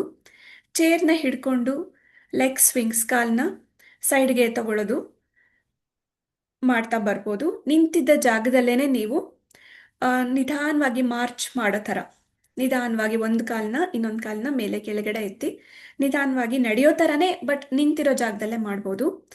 ನೆಕ್ಸ್ಟ್, ಚೇರ್ನ ಹೋಲ್ಡ್ ಮಾಡಿ ಅಥವಾ ಅದಾದ್ರೂ ರೈಲಿಂಗ್ಸ್ ಇದ್ರೆ ಹಿಡ್ಕೊಂಡು ಹಿಂಭಾಗಕ್ಕೆ ಚಲಿಸ್ಬೋದು. ಬ್ಯಾಕ್ ಸೈಡ್, ಬ್ಯಾಕ್ವರ್ಡ್ ವಾಕಿಂಗ್ ನಿಧಾನವಾಗಿ ವಿತ್ ಸಪೋರ್ಟ್ ಮಾಡೋದು ಒಳ್ಳೆಯದು. ಮತ್ತು ಮಿನಿ ಸ್ಕ್ವಾಟ್ಸ್, ನಾವು ನಿಮ್ಮನ್ನ ಇನ್ನೂ ಕೆಳಗಡೆವರೆಗೂ ಕೂತ್ಕೊಳ್ಳಿ ಅಂತ ಹೇಳಲ್ಲ. ಚೇರ್ ಹಿಡ್ಕೊಂಡು ಎಷ್ಟಾಗುತ್ತೆ ಅಷ್ಟು 20 to 30 ಡಿಗ್ರೀಸ್ ಅಷ್ಟು ಹಿಪ್ ಅಂಡ್ ನೀನ ಬೆಂಡ್ ಮಾಡ್ತಾ ನಿಧಾನವಾಗಿ ಬಗ್ಗಿ ಮೇಲೆ ಕೇಳ್ಬೋದು, ಬೆಂಡ್ ಮಾಡ್ತಾ ಹೇಳ್ಬೋದು. ಸೀಟೆಡ್ ರೊಟೇಷನ್, ಚೇರ್ ಮೇಲೆ ಕೂತ್ಕೊಂಡಲ್ಲೇ ನಿಧಾನವಾಗಿ ನಿಮ್ಮ ಟ್ರಂಕ್ನ ಎಡಗಡೆಗೆ ಬಲಗಡೆಗೆ ರೊಟೇಟ್ ಮಾಡ್ಬೋದು. ಇದೆಲ್ಲಾನು ಜಾಯಿಂಟ್ ಸ್ಟಿಫ್ ಆಗೋದನ್ನ ತಡೆಯುತ್ತೆ. ಟೋ ಟ್ಯಾಪ್ಸ್, ಕೂತಿದ್ದಾಗ ಟಿವಿ ನೋಡ್ತಾ ಇದ್ದಾಗ ನಿಧಾನಕ್ಕೆ ಪಾದನ ಆಡಿಸೋದು, ಪಾದನ ನಿಧಾನಕ್ಕೆ ನೆಲಕ್ಕೆ ಟಚ್ ಮಾಡೋದು, ಪಾದದ ಮೂಮೆಂಟು ಸರಿ ಮಾಡ್ಕೊಳ್ಳೋದು ಮಾಡ್ಬೋದು. ಇದನ್ನೊಂದು 3 ರಿಪಿಟೇಷನ್ಸ್ ಮಾಡ್ಬೋದು. ಕುಷನ್ ಬ್ಯಾಲೆನ್ಸು, ಏನಾದರೂ ನಿಮ್ಮ ಮನೇಲಿ ಕುಷನ್ ಥರ ಇದ್ದರೆ ಅಥವಾ ಒಂದು ಪಿಲ್ಲೋ ಥರ ಇದ್ದರೆ, ಸಾಫ್ಟ್ ಪಿಲ್ಲೋ ಥರ ಇದ್ದರೆ ಚೇರ್ ಹಿಡ್ಕೊಂಡು ನಿಂತ್ಕೊಂಡು ಅದ್ರ ಮೇಲೆ ನಿಂತ್ಕೊಂಡು ಮಾಮೂಲಿಯಾಗಿ ನೆಲದ ಮೇಲೆ ನಿಂತಾಗ ನಿಮ್ಗೆ ಬೇರೆ ಫೀಲ್ ಇರುತ್ತೆ. ಇದ್ರ ಮೇಲೆ ನಿಂತಾಗಲೂ ಸ್ವಲ್ಪ ನಿಮ್ಗೆ ಜಾಸ್ತಿನೇ ಬ್ಯಾಲೆನ್ಸ್ ಬೇಕಾಗುತ್ತೆ. ಈ ರೀತಿ ನಿಮ್ಮ ಬ್ಯಾಲೆನ್ಸ್ನ ನೀವು ಇಂಪ್ರೂವ್ ಮಾಡ್ಕೋಬೋದು. ಚೇರ್ ಹಿಡ್ಕೊಂಡೆ ಪ್ರತಿಯೊಂದು ಚಿತ್ರದಲ್ಲೂ ನಾವು ಚೇರ್ ಹಿಡಿಸಿದ್ದೀವಿ ಸೊ ದಟ್ ನಿಮಗೆ ಅಡಿಷ್ನಲ್ ಸಪೋರ್ಟ್ ಸಿಗಲಿ ಅಂತ, ಸೊ ಬೀಳೋ ಚಾನ್ಸಸ್ ಕಡಿಮೆ ಇರಲಿ ಅಂತ. ನಿಧಾನವಾಗಿ ಹಿಪ್ ಜಾಯಿಂಟ್ನ ಕಾಲನ್ನ ಪೂರ್ತಿಯಾಗಿ ತಿರುಗಿಸೋದು, ಮತ್ತು ನಿಧಾನವಾಗಿ ಜೆಂಟಲ್ ಆಗಿ ಕಾಫ್ ಮಸಲ್ಸ್ನ ಸ್ಟ್ರೆಚ್ ಮಾಡೋದು. ಚೇರ್ ಹಿಡ್ಕೊಂಡೆ ನಿಧಾನಕ್ಕೆ ಮುಂದೆ ನಡೆಯೋದು, ಹಿಂದೆ ನಡೆಯೋದು ಸಹ ಮಾಡ್ಬೋದು. ಯಾರಲ್ಲಿ ನಿಜವಾಗ್ಲೂ ಬ್ಯಾಲೆನ್ಸ್ ಜಾಸ್ತಿ ಅಫೆಕ್ಟೆಡ್ ಇದೆ ಅವ್ರು ಇದನ್ನ ಮಾಡ್ಬೋದು. ಭಯ ಇದ್ದಾಗ್ಲೂ ನಿಧಾನವಾಗಿ ಚೇರ್ ಹಿಡ್ಕೊಂಡು ಮಾಡ್ಬೋದು. ಸೊ ಈ ಎಕ್ಸಸೈಸಸ್ ನೀವು ಕೂತಲ್ಲೂ ಮಾಡ್ಬೋದು, ನಿಂತಲ್ಲಿ ಸಹ ಮಾಡ್ಬೋದು. ಇನ್ನೊಂದು ಸೀಟೆಡ್ ಎಕ್ಸಸೈಸಸ್, ನೀವು ಕೂತಿದ್ದಾಗ ನಿಧಾನವಾಗಿ ಚೇರಲ್ಲೇ ನೀವು ನಡೆಯೋ ಥರ ಚೇರ್ ಮಾರ್ಚ್, ಹಿಪ್ ಜಾಯಿಂಟ್ ಮತ್ತು ನೀ ಜಾಯಿಂಟ್, ಮಂಡಿನ ನಿಧಾನವಾಗಿ ಮೇಲೆ ಕೆಳಗಡೆ ಎತ್ತಿ ಆಡಿಸೋದು, ಕೈಗಳನ್ನ ಮುಂದೆ ಹಿಂದೆ ಸ್ವಿಂಗ್ ಮಾಡೋದು, ನಿಧಾನವಾಗಿ ಕೈಗಳನ್ನ ಹಿಂದೆ ಕಟ್ಕೊಂಡು ಚೆಸ್ಟನ್ನ ಸ್ಟ್ರೆಚ್ ಮಾಡೋದು, ದೀರ್ಘವಾಗಿ ಉಸಿರು ತಗೊಳ್ಳೋದು. ಈ ಚಿತ್ರದಲ್ಲಿ ತೋರಿಸಿರೋ ಥರ ಕೈನ ಒಂದು ಸೈಡ್ಗೆ ನೀವು ಬೆಂಡ್ ಮಾಡೋದು, ಟ್ರಂಕ್ ಮಸಲ್ಸ್ನ ಸ್ಟ್ರೆಚ್ ಮಾಡೋದು, ನಿಧಾನವಾಗಿ ಉಸಿರಾಡೋದು. ನಮಗೆ ಟ್ರಂಕ್ ಮಸಲ್ಸೇ ಟೈಟ್ ಆಗಿಬಿಡೋದು ಏಜ್ ಆಗ್ತಾ ಆಗ್ತಾ. ಹಾಗಾಗಿ ಆ ಟ್ರಂಕ್ ಮೂಮೆಂಟಿಂದ ನಮ್ಗೆ ಉಸಿರಾಟದ ಕೂಡ ಇಂಪ್ರೂವ್ಮೆಂಟ್ ಇರುತ್ತೆ. ಬಾಡಿನ ನಿಧಾನವಾಗಿ ರೈಟ್ ಆ್ಯಂಡ್ ಲೆಫ್ಟ್ ಟ್ವಿಸ್ಟ್ ಮಾಡೋದು, ಲೆಗ್ ಸ್ಟ್ರೆಚಸ್ ಕೂಡ ಮಾಡ್ಬೋದು. ಕೂತಿದ್ದಾಗ ನಿಧಾನವಾಗಿ ಮಂಡಿ ಸಮೇತ ಕಾಲನ್ನ ನೇರವಾಗಿ ಎತ್ತೋದು ಇಳಿಸೋದು ಮಾಡ್ತಾ ಇರ್ಬೋದು. ಇವೆಲ್ಲ ಬೇಸಿಕ್ ಎಕ್ಸಸೈಸಸ್ಸು. ಇದರಿಂದ ನಿಮಗೆ ತೊಂದರೆಗಳು ಕಡಿಮೆ ಆದ್ರೂ ಕೂಡ ನಮ್ಮ ಬಾಡಿನಲ್ಲಿ ಯಾವ ರೀತಿ ಸಮಸ್ಯೆ ಇದೆ ತಿಳ್ಕೊಂಡು ಅದಕ್ಕೆ ತಕ್ಕಂಗೆ ಎಕ್ಸಸೈಸ್ ಮಾಡೋದು ನಿಜವಾಗ್ಲೂ ಒಳ್ಳೆಯದು. ಇದೆಲ್ಲ ಮಾಡೋವಾಗ ನಿಮ್ಗೆ ಏನಾದರೂ ಸಮಸ್ಯೆ ಆಯಿತು ಅಂದರೆ ಅದನ್ನು ನೀವು ಮತ್ತೆ ತಜ್ಞರನ್ನ ಕಾಂಟ್ಯಾಕ್ಟ್ ಮಾಡೋದು ಒಳ್ಳೆಯದು, ಅಥವಾ ತಜ್ಞರ ಸಲಹೆ ಮೇರೆ ಎಕ್ಸಸೈಸ್ ಮಾಡೋದು ಒಳ್ಳೆಯದು. ಬಟ್ ಇದು ನಮಗೆ basic exercises to maintain the strength and stability, flexibility with in our multiple joints. ಇದನ್ನು ನೀವು ಮಾಡ್ಬೋದು. ಸಿಂಪಲ್ ಬ್ಯಾಲೆನ್ಸ್ ಎಕ್ಸಸೈಸಸ್ ಅಂದರೆ ಇದನ್ನು ಅಟ್ಲೀಸ್ಟ್ ವಾರದಲ್ಲಿ 2 ಸಲ ಮಾಡಿದ್ರೆ ಸಾಕು. Try to do these exercises at least twice a week. ವಾರದಲ್ಲಿ 2 ಸಲ ಸಾಕು. ನಿಂತಿದ್ದ ಜಾಗದಲ್ಲೇ ಒಂದು ನಿಂತ್ಕೊಳ್ಳೋದು, ನಿಂತ್ಕೊಂಡು ಒಂದು 10 ಸೆಕೆಂಡ್ಸ್ ಹೋಲ್ಡ್ ಮಾಡೋದು, ಮತ್ತೆ ನಿಧಾನವಾಗಿ ಕಾಲುಗಳನ್ನು ದೂರ ದೂರ ನಿಂತ್ಕೊಂಡು ಬ್ಯಾಲೆನ್ಸ್ ಮಾಡೋದು, ಮತ್ತೆ ಎರಡು ಕಾಲನ್ನು ಸೇರಿಸಿ ಬ್ಯಾಲೆನ್ಸ್ ಮಾಡೋದು. ನೆಕ್ಸ್ಟ್ ಒಂದು ಕಾಲು ನೋಡಿ, ಇಲ್ಲಿ ನೋಡ್ಬೋದು ನೀವು, ಒಂದು ಹಿಂಬಡಿಯಿಂದ ಇನ್ನೊಂದು ಹಿಂಬಡಿ ಗ್ಯಾಪ್ ಇಲ್ಲ. ಈ ಹಿಂಬಡಿಯಿಂದ ನೆಕ್ಸ್ಟ್ ಕಾಲಿನ ಬೆರಳನ್ನು ಟಚ್ ಮಾಡಿಕೊಂಡು ಸ್ಟ್ರೈಡ್ ಅಂತ ಹೇಳ್ತೀವಿ. ಅಟ್ಲೀಸ್ಟ್ 5 ಸ್ಟೆಪ್ಸು 10 ಸ್ಟೆಪ್ಸು ನಡೆಯೋದಕ್ಕೆ ಏನಾದರೂ ಸಪೋರ್ಟ್ ಹಿಡ್ಕೊಂಡು ನಡೆಯೋದಕ್ಕೂ ನೀವು ಪ್ರಯತ್ನ ಮಾಡ್ಬೋದು. ವಾರಕ್ಕೆ 2 ಸಲ ಸಾಕು. ಮಿಕ್ಕಂತೆ ನೀವು ಎಷ್ಟು ನಡೆಯೋಕ್ಕಾಗುತ್ತೋ ಅಥವಾ ನಿಮ್ಮೆಲ್ಲ ಕೆಲಸ ಕಾರ್ಯ, ಸಣ್ಣ ಪುಟ್ಟ ಕೆಲಸ ಕಾರ್ಯ ಮಾಡ್ಕೊಳಕ್ಕಾಗ್ತಾ ಇದ್ರೆ ನಿಜವಾಗ್ಲೂ ಅದು ಒಳ್ಳೆ ವಿಚಾರ, ಮಾಡ್ಬೋದು. ನಿಧಾನವಾಗಿ ಸೀಟ್ ಮೇಲೆ ಕೂತ್ಕೊಂಡು, ಚೇರ್ ಮೇಲೆ ಕೂತ್ಕೊಂಡು ನಿಧಾನವಾಗಿ ಏಳೋದು, ಇದನ್ನ ಸ್ಕ್ವಾಟ್ಸ್ ಅಂತ ಹೇಳ್ತೀವಿ. ಕೂತ್ಕೊಳ್ಳೋದು, ಚೇರಿಂದ ನಿಧಾನವಾಗಿ ನಿಲ್ಲೋದನ್ನ ಮಾಡ್ಬೋದು, ಪ್ರಾಕ್ಟೀಸ್ ಮಾಡ್ಬೋದು. ಆಮೇಲೆ ಒಂಟಿ ಕಾಲಲ್ಲಿ ನಿಂತ್ಕೊಂಡು ನಿಧಾನವಾಗಿ ಪಾದನ ಹಿಂದೆ ಎಳ್ಕೊಳ್ಳೋದು, ಮತ್ತೆ ಸೈಡ್ ಟು ಸೈಡ್ ಮೂವ್ಮೆಂಟ್ ಮಾಡೋದ್ರಿಂದ ಹಿಪ್ ಮಸಲ್ಸು ಮತ್ತೆ ನೀ ಮಸಲ್ಸ್ಗೂ ಸ್ಟ್ರೆಂತ್ ಬರುತ್ತೆ. ಇದನ್ನಾಗಲೇ ನಾವು ನೋಡಿದ್ವಿ. ಟೋ ರೈಸ್ ಮಾಡೋದು, ಹೀಲ್ ರೈಸ್ ಮಾಡೋದು, ಇದು ನಮಗೆ ಚೆಸ್ಟ್ ಎಕ್ಸ್ಪಾನ್ಷನ್ಗೆ ಹೆಲ್ಪ್ ಆಗುತ್ತೆ. ಮತ್ತು ಶೋಲ್ಡರ್ ಮಸಲ್ಸು ಮತ್ತು ಸ್ಕ್ಯಾಪುಲಾ, ಶೋಲ್ಡರ್ ಬ್ಲೇಡ್ ಮಸಲ್ಸು ಫ್ರೀ ಆಗುತ್ತೆ. ಇದು ವಾಲ್ ಪುಷಪ್ಸ್ ಅಂತ ಹೇಳ್ತೀವಿ. ಗೋಡೆಗೆ ಕೈ ಸಪೋರ್ಟ್ ಇಟ್ಕೊಂಡು ನಿಂತ್ಕೊಂಡು ನಿಧಾನವಾಗಿ ನಿಮ್ಮ ಮೈಯನ್ನು ಮುಂದೆ ಮತ್ತು ಹಿಂದೆ ತಗೊಳ್ಬೋದು. ಒಂದು 10 ಸಲ ನೀವು ಒಂದು 2 to 3 ಸೆಕೆಂಡ್ಸ್, 2 ರಿಂದ 3 ಸೆಕೆಂಡ್ ಹೋಲ್ಡ್ ಮಾಡ್ತಾ ಅಟ್ಲೀಸ್ಟ್ ಒಂದು 10 ರಿಂದ 15 ಸಲ ದಿನಕ್ಕೆ 2 ಸಲ ಮಾಡಿದ್ರೂ ಪರವಾಗಿಲ್ಲ. ಇದರಿಂದ ನಿಮ್ಮ ಶೋಲ್ಡರ್ ಮಸಲ್ಸು, ಬೆನ್ನಲ್ಲಿರುವಂಥ ಮಸಲ್ಸು ಸ್ಟ್ರೆಂತ್ ಮೇಂಟೈನ್ ಆಗುತ್ತೆ. ಇನ್ನು ನೀವು ಸ್ಲೌಚ್ಡ್ ಪೊಸಿಷನ್, ಬೆಂಡ್ ಆಗೋ ಥರ ಅಥವಾ ಬ್ಯಾಡ್ ಪಾಸ್ಚರ್ಗೆ ಹೋಗೋದನ್ನ ಅವಾಯ್ಡ್ ಮಾಡ್ಬೋದು. ಇದು ಕತ್ತಿನ ಮಾಂಸಖಂಡಗಳಿಗೆ ನಿಧಾನವಾಗಿ ನೆಕ್ನ ಸ್ಟ್ರೆಚ್ ಮಾಡೋದು, ಎಡಕ್ಕೆ ಬಲಕ್ಕೆ ಮಾಡ್ಬೋದು. ಕೈಗಳನ್ನು ನಿಧಾನವಾಗಿ ಮೇಲಕ್ಕೆ ಎತ್ತಿ ಇಳಿಸೋದು, ಬ್ಯಾಕ್ ಸ್ಟ್ರೆಚ್, ನಿಧಾನಕ್ಕೆ ಬೆಂಡ್ ಮಾಡೋದು, ಚೇರ್ ಮೇಲೆ ಕೂತ್ಕೊಂಡು ಮುಂದೆ ಬೆಂಡ್ ಮಾಡೋದು, ಸೀಟೆಡ್ ಮಾರ್ಚು, ಆ್ಯಂಕಲ್ನ ಮೂವ್ ಮಾಡೋದು, ಇದೆಲ್ಲ ನಾವು ಆಗ್ಲೇನೂ ನೋಡಿದ್ವಿ.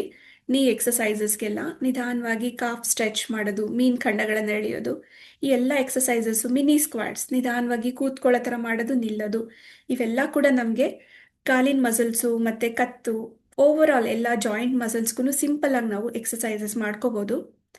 ಇಷ್ಟು ಎಕ್ಸಸೈಸಸ್ಸು ಸಿಂಪಲ್ ಆಗಿದ್ದಷ್ಟು ನಮಗೆ ಮಾಡೋಕ್ಕೆ ಇಂಟ್ರೆಸ್ಟ್ ಇರುತ್ತೆ, ನಮ್ಮ ಕೈಲಿ ಆಗುತ್ತೆ ಅನ್ನೋದು ಆಗುತ್ತೆ, ನಮಗೆ ಕಾನ್ಫಿಡೆನ್ಸ್ ಕೊಡುತ್ತೆ. ಹಾಗಾಗಿ ನಾನು ತುಂಬ ಸಿಂಪಲ್ ಎಕ್ಸಸೈಸಸ್ ಚೂಸ್ ಮಾಡಿದ್ದೀನಿ.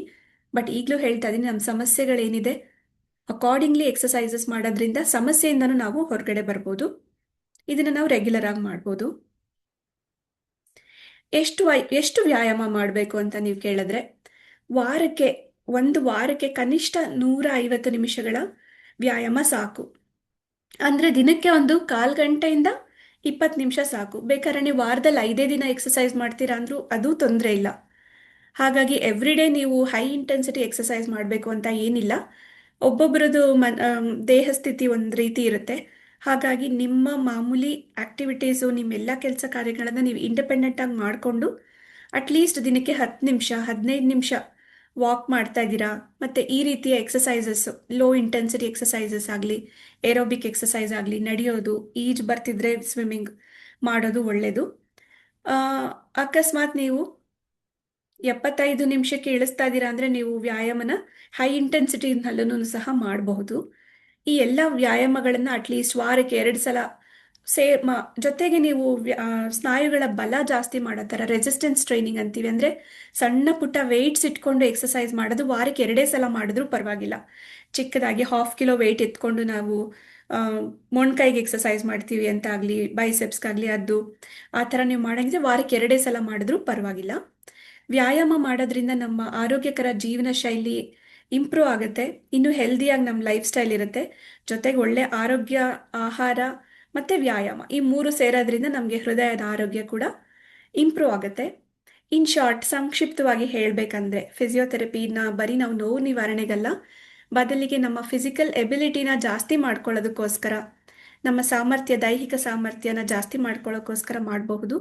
ನೋವು ಮುಕ್ತ ಜೀವನ ನಡೆಸಲು ಸಹಾಯ ಮಾಡುವ ಒಂದು ಸಮಗ್ರ ಆರೋಗ್ಯಪೂರಕವಾದಂಥ ಚಿಕಿತ್ಸೆ ಫಿಸಿಯೋಥೆರಪಿ ಆಗಿದೆ. ನಮಗೆಲ್ಲ ತುಂಬ ಮಾದರಿಯಾಗಿರೋರು ಇವರು. ನಮ್ಮ ಮಾನ್ಯ ಪ್ರೈಮ್ ಮಿನಿಸ್ಟರ್, ನಮ್ಮ ಮಾಜಿ ಪ್ರಧಾನಮಂತ್ರಿಗಳಾದ ಸನ್ಮಾನ್ಯ ಎಚ್ ಡಿ ದೇವೇಗೌಡರನ್ನ ನಾವು ಈ ಚಿತ್ರದಲ್ಲಿ ನೋಡ್ತಾ ಇದ್ದೀವಿ. ಅವ್ರಿಗೀಗ 92 ವಯಸ್ಸು. ಅವರು ಆರೋಗ್ಯವಾಗಿ ಈಗಲೂ ಇದ್ದಾರೆ. ಜೊತೆಗೆ ನಮಗೂ ಒಂದು ರೀತಿನಲ್ಲಿ ಮಾದರಿಯಾಗಿದ್ದಾರೆ. ಒಂದು ಉತ್ತಮವಾದಂಥ ಆರೋಗ್ಯ ನಿರ್ವಹಣೆ. ಅವರು ರೆಗ್ಯುಲರ್ ಆಗಿ ಎಕ್ಸಸೈಸ್ ಮಾಡೋದನ್ನ ನಾವಿಲ್ಲಿ ನೋಡ್ಬೋದು. ಯೋಗ ಪ್ರಾಕ್ಟೀಸ್ ಮಾಡ್ತಿದ್ದಾರೆ, ಎಕ್ಸಸೈಸಸ್ ಮಾಡ್ತಾ ಇದ್ದಾರೆ. 92 ಇಯರ್ಸಲ್ಲೂ ಅವ್ರು ಮಾಡ್ತಾ ಇದ್ದಾರೆ ಅಂದರೆ ಖಂಡಿತ ನಾವು ಮಾಡ್ಬೋದು. ಹಾಗಾಗಿ ಜೀವನ ಶೈಲಿನೂ ವೆರಿ ಇಂಪಾರ್ಟೆಂಟ್. ನೀವು ಈ ಚಿತ್ರದಲ್ಲಿ ನೋಡ್ತಾ ಇರೋರು, ಅವರ ಹೆಸರು ಮಾನ್ ಕೌರ್ ಅಂತ. ಇವರು ಪಂಜಾಬ್ ಅವರು. ಇವರ ವಿಶೇಷ ಏನಂದರೆ ಇವರು 102 ವರ್ಷದ ಹಿರಿಯ ಜೀವಿ ಮತ್ತು ಹಿರಿಯ ಸಾಧಕರು. ಇವರು ಅಥ್ಲೆಟಿಕ್ನಲ್ಲಿ ಚಾಂಪಿಯನ್ಶಿಪ್ ಪಡೆದವರು. ಇವರ ಹೆಸರಲ್ಲಿ ಬಹಳಷ್ಟು ವರ್ಲ್ಡ್ ರೆಕಾರ್ಡ್ಸ್ ಇದೆ. ಇವರು 100 ವರ್ಷ ಮೇಲ್ಪಟ್ಟ ಕ್ರೀಡಾಪಟುಗಳ ವಿಭಾಗದಲ್ಲಿ ಚಿನ್ನದ ಪದಕವನ್ನು ಗೆದ್ದಿದ್ರು. ಇವರಿಗೆ 103 ವರ್ಷ ಇದ್ದಾಗ ನಾರಿ ಶಕ್ತಿ ಪುರಸ್ಕಾರನ ನಮ್ಮ ರಾಷ್ಟ್ರಪತಿಗಳು ನೀಡಿ ಪುರಸ್ಕರಿಸಿರ್ತಾರೆ. ನಿಮ್ಗೆ ಆಶ್ಚರ್ಯ ಆಗ್ಬೋದು, ಇವರು ಓಡಕ್ಕೆ ಶುರು ಮಾಡಿದ್ದು, ಆಡಕ್ಕೆ ಶುರು ಮಾಡಿದ್ದು ಇವರ 93ನೇ ಪ್ರಾಯದಲ್ಲಿ. ಇವರಿಗೆ 93 ವರ್ಷ ಇದ್ದಾಗ ಇವರು ಸ್ಪೋರ್ಟ್ಸಲ್ಲಿ ಇನ್ವಾಲ್ವ್ ಆಗ್ತಾರೆ. ಮತ್ತು ಅವ್ರ ಕೋಚ್ ಬೇರೆ ಯಾರೂ ಅಲ್ಲ, ಅವ್ರ ಮಗನಿಗೆ 79 ವರ್ಷ ಆಗಿತ್ತು. ಅವರು 79 ವರ್ಷದ ಮಗ ಅವ್ರಿಗೆ 193 ವರ್ಷದ ತಾಯಿನ ಟ್ರೈನ್ ಮಾಡ್ತಾರೆ. ಇದರಿಂದ ಅವರು 2017ರಲ್ಲಿ ನ್ಯೂಜಿಲೆಂಡಲ್ಲಿ ನಡೆದಂಥ ಅಥ್ಲೆಟಿಕ್ಸ್ನಲ್ಲಿ 100 ಮೀಟರ್ಸ್ ರನ್ನಿಂಗನ್ನು ಬರೀ 74 ಸೆಕೆಂಡ್ನಲ್ಲಿ ಪೂರ್ತಿಗೊಳಿಸಿರ್ತಾರೆ. 2019ರಲ್ಲಿ ಪೋಲ್ಯಾಂಡಲ್ಲಿ ನಡೆದಂಥ ಸ್ಪೋರ್ಟ್ಸ್ ಅಥ್ಲೆಟಿಕ್ಸಲ್ಲಿ ಶಾರ್ಟ್ ಪುಟ್, ಜಾವ್ಲಿನ್ ಥ್ರೋ ಇದರಲ್ಲೆಲ್ಲ ಇವರು ಚಿನ್ನದ ಪದಕನ ಗೆದ್ದಿದ್ರು. ಇವರು 105ನೇ ವರ್ಷದಲ್ಲಿ ದೈವಾಧೀನರಾದರು. ಇವರು ನಮ್ಮ ದೇಶದ ಹೆಮ್ಮೆ, ಹಿರಿಯ ಜೀವಿ. 102 ವರ್ಷದಲ್ಲೂ ಕೂಡ ಚಿನ್ನ ಗೆದ್ದ ಸಾಧಕಿ. ಇವರಿಗೆ ನಮ್ಮ ವಂದನೆಗಳು. ಇವರು ಅಷ್ಟೇ ನಮ್ಮ ಇನ್ನೊಬ್ಬ ಸಾಧಕಿ, ಇನ್ನೊಬ್ಬ ಹಿರಿಯ ಜೀವಿ ಪಾನಾದೇವಿ ಗೋಬಾರ ಅಂತ ಇವ್ರ ಹೆಸರು. ಇವರು ರಾಜಸ್ಥಾನದವರು. ಇವರು ಏಷ್ಯನ್ ಮಾಸ್ಟರ್ಸ್ ಅಥ್ಲೆಟಿಕ್ಸ್ ಚಾಂಪಿಯನ್ಶಿಪ್ ಅಲ್ಲಿ sprinting, short put, discus throw, javelin ಥ್ರೋನಲ್ಲಿ ಚಿನ್ನದ ಪದಕನ ಗೆದ್ದಿದ್ದಾರೆ. ಇವ್ರನ್ನ ಗೋಲ್ಡನ್ ದಾದಿ ಅಂತಾನೂ ಕರೀತಾರೆ. ಇವರು ತಮ್ಮ 94ನೇ ವಯಸ್ಸಿನಲ್ಲಿ ಓಡಲು ಪ್ರಾರಂಭಿಸಿದ್ರು. ವಯಸ್ಸು ಬರೀ ಸಂಖ್ಯೆಗಷ್ಟೇ ಸೀಮಿತ ಅಂತ ಅವರು ಪ್ರೂವ್ ಮಾಡಿದ್ದಾರೆ. Age is just A number ಅಂತ ಹೇಳ್ಬೋದು ಇವ್ರನ್ನೆಲ್ಲ ನೋಡಿದ್ರೆ. ಹಾಗಾಗಿ 93 ವರ್ಷದಲ್ಲಿ ಕೂಡ ಇವರು 3 ಗೋಲ್ಡ್ ಮೆಡಲ್ ಗೆದ್ದಿದ್ರು. ನ್ಯಾಷನಲ್ ಮಾಸ್ಟರ್ಸ್ ಅಥ್ಲೆಟಿಕ್ಸ್ ಚಾಂಪಿಯನ್ಶಿಪ್ ಅಲ್ಲಿ ಇವರು ವಿನ್ ಆಗಿದ್ದಾರೆ. ಇವರು ಕೂಡ ನಮಗೊಂದು ಇನ್ಸ್ಪಿರೇಷನ್. ಈ ಚಿತ್ರದಲ್ಲಿ ಕಾಣ್ತಾ ಇರೋರು ಫೌಂದಾ ಸಿಂಗ್ ಅಂತ.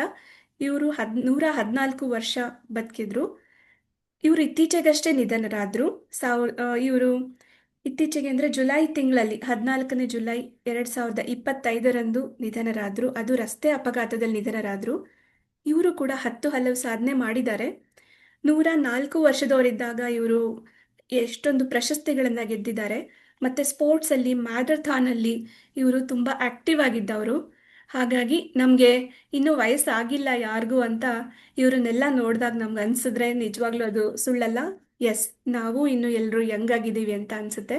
ಹಾಗಾಗಿ ನಮ್ಗೆ ತುಂಬ ಇನ್ಸ್ಪೈರ್ ಮಾಡಿರೋರು ಇವೆಲ್ಲ ಹಿರಿಯ ಜೀವಿಗಳು. ಇದ್ರ ಜೊತೆ ಇನ್ನೂ ಸುಮಾರಷ್ಟು ಜನ ಇದ್ದಾರೆ, ನಮ್ಮ ಸುತ್ತಮುತ್ತನೂ ಇದ್ದಾರೆ. ಹಾಗಾಗಿ ನಾವು ಅವರಂತೆಯೇ ಆರೋಗ್ಯನ ಕಾಪಾಡ್ಕೋಬೇಕು ಅನ್ನೋದೇ ನಮ್ಮ ಎಲ್ಲರ ಉದ್ದೇಶ. ಸೊ ಪ್ರತಿಯೊಬ್ಬರಿಗೂ ವಯಸ್ಸಾಗಲಿದೆ, ಅದು ನಿಜ. ಆದರೆ ಅವರು ವಯಸ್ಸಾದ ಸಂದರ್ಭದಲ್ಲಿ ಎಷ್ಟು ಆರೋಗ್ಯವಾಗಿದ್ದಾರೆ ಅನ್ನೋದೇ ಮುಖ್ಯ. ನಾವು ಎಷ್ಟು ವರ್ಷ ಬದುಕಿದ್ದೇವೋ ಅನ್ನೋದಕ್ಕಿಂತ ಎಷ್ಟು ವರ್ಷ ಆರೋಗ್ಯವಾಗಿ ಬದುಕುತ್ತೇವೆ ಅನ್ನೋದೇ ತುಂಬ ಇಂಪಾರ್ಟೆಂಟ್. ಆರೋಗ್ಯವಂತ ದೀರ್ಘಾಯಸ್ಸು ಹೊಂದಲು ಪ್ರತಿಯೊಬ್ಬರೂ ಇಂದಿನಿಂದಲೇ ಉತ್ತಮವಾದ ಆರೋಗ್ಯಾಭ್ಯಾಸನ ಪ್ರಾರಂಭಿಸಬೇಕು. ಆಗಷ್ಟೇ ಹೆಚ್ಚು ಕಾಲ ಆರೋಗ್ಯವಾಗಿ ಬದುಕಲು ಸಾಧ್ಯ. Thank you Lavanya. ಹಿರಿಯರು ಜ್ಞಾನದ ಬೀಜಗಳನ್ನು ನೆಡ್ತಾರೆ, ಬಟ್ ಕಿರಿಯರು ಕುತೂಹಲದಿಂದ ನೀರು ಹಾಕ್ತಾರೆ ಅಂತ ಹೇಳ್ತಾ ನನಗೆ ಅವಕಾಶ ಕೊಟ್ಟಿದ್ದಕ್ಕೆ ನಿಮ್ಯಾನ್ಸ್ ಆಸ್ಪತ್ರೆಗೆ ನಾನು ಧನ್ಯವಾದಗಳನ್ನು ಹೇಳ್ತೀನಿ. Thank you Lavanya madam. Thank you sir. Thank you. See, only one request. See, somebody has raised a question. ಹಾ sir. Two questions. One question is, what is the difference between yoga and exercises? Yoga and sir? Exercises. Physical exercises. Physical exercises. Okay. Number one. Number two is that, see, if you can teach something about this mental exercises also for improving the cognitive ability or something like that. If you have anything on that, that will be useful. Okay sir. Sir, yoga is our traditional practice. ನಾವು ಯೋಗನ ತುಂಬಾ ಪ್ರಾಚೀನವಾಗ್ಲೂ ನೋಡ್ಕೊಂಡ್ ಬರ್ತಾ ಇದ್ದೀವಿ. ಹಾಗಾಗಿ ಎಲ್ಲ ಯೋಗ ಮಾಡೋದು ತುಂಬಾ ಒಳ್ಳೇದಂತಾನೆ ಹೇಳ್ತೀವಿ. ಫಿಸಿಯೋಥೆರಪಿನಲ್ಲಿ ನಾವು ಥೆರಪಿಟಿಕ್ ಎಕ್ಸಸೈಸಸ್ ಅಂತ ಹೇಳ್ತೀವಿ. ಫಿಸಿಯೋಲಾಜಿಕಲಿ, ಅನಾಟಮಿಕಲಿ, ಸ್ಟ್ರಕ್ಚರಲಿ ಏನಾದರೂ ಪ್ರಾಬ್ಲಮ್ಸ್ ಇದ್ದಾಗ ನಾವೆಲ್ಲರಿಗೂ ಯೋಗ ಮಾಡಿ ಅಂತ ಹೇಳಕ್ಕಾಗಲ್ಲ. ಆ ಸಮಸ್ಯೆನ ನಾವು ಫಸ್ಟು ಸರಿ ಮಾಡ್ಕೋಬೇಕಾಗತ್ತೆ.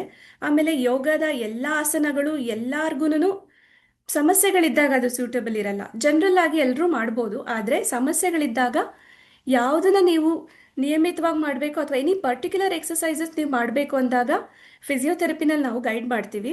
ನಾವು ಕೂಡ ಯೋಗದ ಓದಿರ್ತೀವಿ ಒಂದು ಸಬ್ಜೆಕ್ಟ್ ಆಗಿ, ಆದರೆ ನಾವು ಫಿಸಿಕಲಿ ಮತ್ತು ಆಫ್ಟರ್ ಪೋಸ್ಟ್ ಸರ್ಜಿಕಲಿ ನಾವು ಮಾಡೋದ್ರಿಂದ ಎಲ್ಲರಿಗೂ ನಾವು ಯೋಗನ ಡೈರೆಕ್ಟಾಗಿ ನಾವು ಪ್ರಿಸ್ಕ್ರೈಬ್ ಮಾಡೋಕ್ಕಾಗೋದಿಲ್ಲ. ಹಾಗಾಗಿ ನಾವು ಸಮಸ್ಯೆನ ಅಸೆಸ್ ಮಾಡ್ತೀವಿ. ನಮ್ಮದೇ ಡಿಫ್ರೆಂಟ್ ಸ್ಕೇಲ್ಸ್ ಇರುತ್ತೆ sir. Balance and coordination check ಮಾಡೋಕ್ಕೆ ಬೇರೆ ಬೇರೆ ಸ್ಕೇಲ್ಸ್ ಇದೆ, ಸ್ಟ್ರೆಂತ್ ಚೆಕ್ ಮಾಡೋಕ್ಕೆ ಬೇರೆ ಬೇರೆ ಸ್ಕೇಲ್ಸ್ ಇದೆ, ಫ್ಲೆಕ್ಸಿಬಿಲಿಟಿಗಿದೆ. ಆ ಥರದಲ್ಲಿ ನಾವು ಪೇಷಂಟ್ನ ಅಸೆಸ್ ಮಾಡಿಕೊಂಡು ಮೆಡಿಕಲಿ ನಾವು ಅವ್ರನ್ನ ಟ್ರೀಟ್ ಮಾಡ್ತೀವಿ.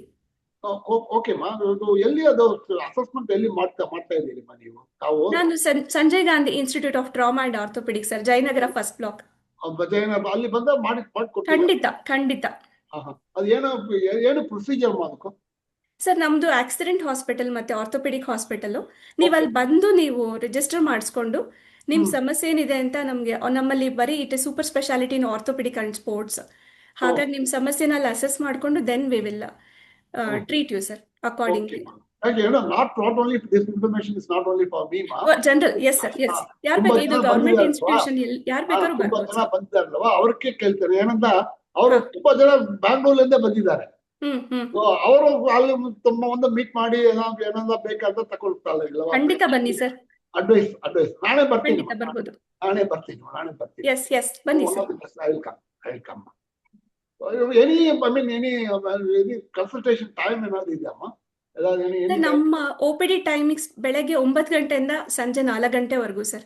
ಹೌದಾ? ಆದ್ರೆ ನೀವು ಆದಷ್ಟು ಮಾರ್ನಿಂಗ್ ಬಂದ್ರೆ ಒಳ್ಳೇದು. ನಮ್ಮಲ್ಲಿ ಜಾಸ್ತಿ ಟ್ರಾಮಾ ಕೇಸಸ್ ಆಗಿರೋದ್ರಿಂದ ಆದಷ್ಟು ನೀವು ಬೆಳಗ್ಗೆ ಬಂದ್ರೆ ದಟ್ ಇಸ್ ಬೆಟರ್ ಅಂತ ಅನ್ಸುತ್ತೆ. Maybe around 9 o'clock, 9:30, before 9:30. Yes, Okay. yes. Thank you. That helps, ma. Sir, Thank you, sir. Thank you. Sir, I think I have raised your question, sir. Any other question, sir? Yes, Dr. Kalape Bhangi ಅಂದ್ರಲ್ಲ, can you explain again, please? Yes sir. ಕಳಪೆ ಭಂಗಿ ನಾವು ಇತ್ತೀಚೆಗೆ ನೋಡ್ತಾ ಇದ್ದೀವಿ.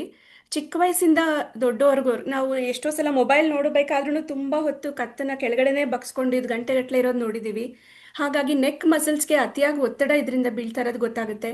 ನಾವು ಸರಿಯಾಗಿ ಕೂತ್ಕೊಳ್ದೆ ಯಾವಾಗ್ಲೂ ಭಂಗಿನ ಮುಂದಕ್ಕೆ ಈ ಥರ ಸ್ಲೌಚ್ ಪೊಸಿಷನ್ ಅಂತ ಹೇಳ್ತೀವಿ, ಆ ಥರ ಮಾಡೋದ್ರಿಂದ ನಿಮ್ಮ ನೆಕ್ ಮಸಲ್ಸ್ ಎಲ್ಲ ತುಂಬ ಶಾರ್ಟನ್ ಆಗ್ತಾ ಹೋಗುತ್ತೆ. ಮತ್ತು ರೆಸ್ಪಿರೇಟರಿ ಮಸಲ್ಸು ಚೆಸ್ಟ್ ಎಕ್ಸ್ಪ್ಯಾನ್ಷನ್ ಆಗಲ್ಲ, ತುಂಬಾ ಇನ್ನೂ ಒತ್ತಡ ಜಾಸ್ತಿನೇ ಇರುತ್ತೆ. ಹಾಗಾಗಿ ಶೋಲ್ಡರ್ಸ್ ಕೂಡ ಇದರಿಂದ ತುಂಬ ಕಂಪ್ರೆಷನ್ ಆಗಲಿ ಟೈಟ್ನೆಸ್ಗೆ ಶುರು ಆದಾಗ ಏನಾಗುತ್ತೆ, ಶೋಲ್ಡರ್ ಮೂವ್ಮೆಂಟ್ಸ್ ಕೂಡ ಅಫೆಕ್ಟೆಡ್ ಆಗಿರುತ್ತೆ. ನಮ್ಮ ಸ್ಪೈನಲ್ ಸೆಗ್ಮೆಂಟ್ಸ್ ಒಂದಕ್ಕೊಂದಕ್ಕೆ ಎಲ್ಲ ಕನೆಕ್ಟೆಡ್ ಇರೋದ್ರಿಂದ ಒಂದು ಭಾಗ ಬಿಗಿ ಆದರೆ ನಮಗೆ ಎಂಟೈರ್ ಸ್ಪೈನ್ ಕೂಡ ಸ್ಟಿಫ್ ಆಗುವಂಥ ಚಾನ್ಸಸ್ ಇದೆ. Basically, bad posture, is it? Yes sir. Okay, that's all. Thank you. Thank you. Posture correction will happen. Yes sir. Posture correction. Postural correction. Yes. Postural correction. I think most of the problem for the elders are only postural. It is quite natural also, sir. We should accept it. But sometimes we can correct it by with the proper exercises as well. Exercise without any medicine. That's the Yes, biggest, yes. that True, is the sir. biggest advantage. Biggest advantage. Yes, sir. Any other person? Any better kelbeka? Madam, I Question have a will wind up. question. Please, ma, go ahead. Please.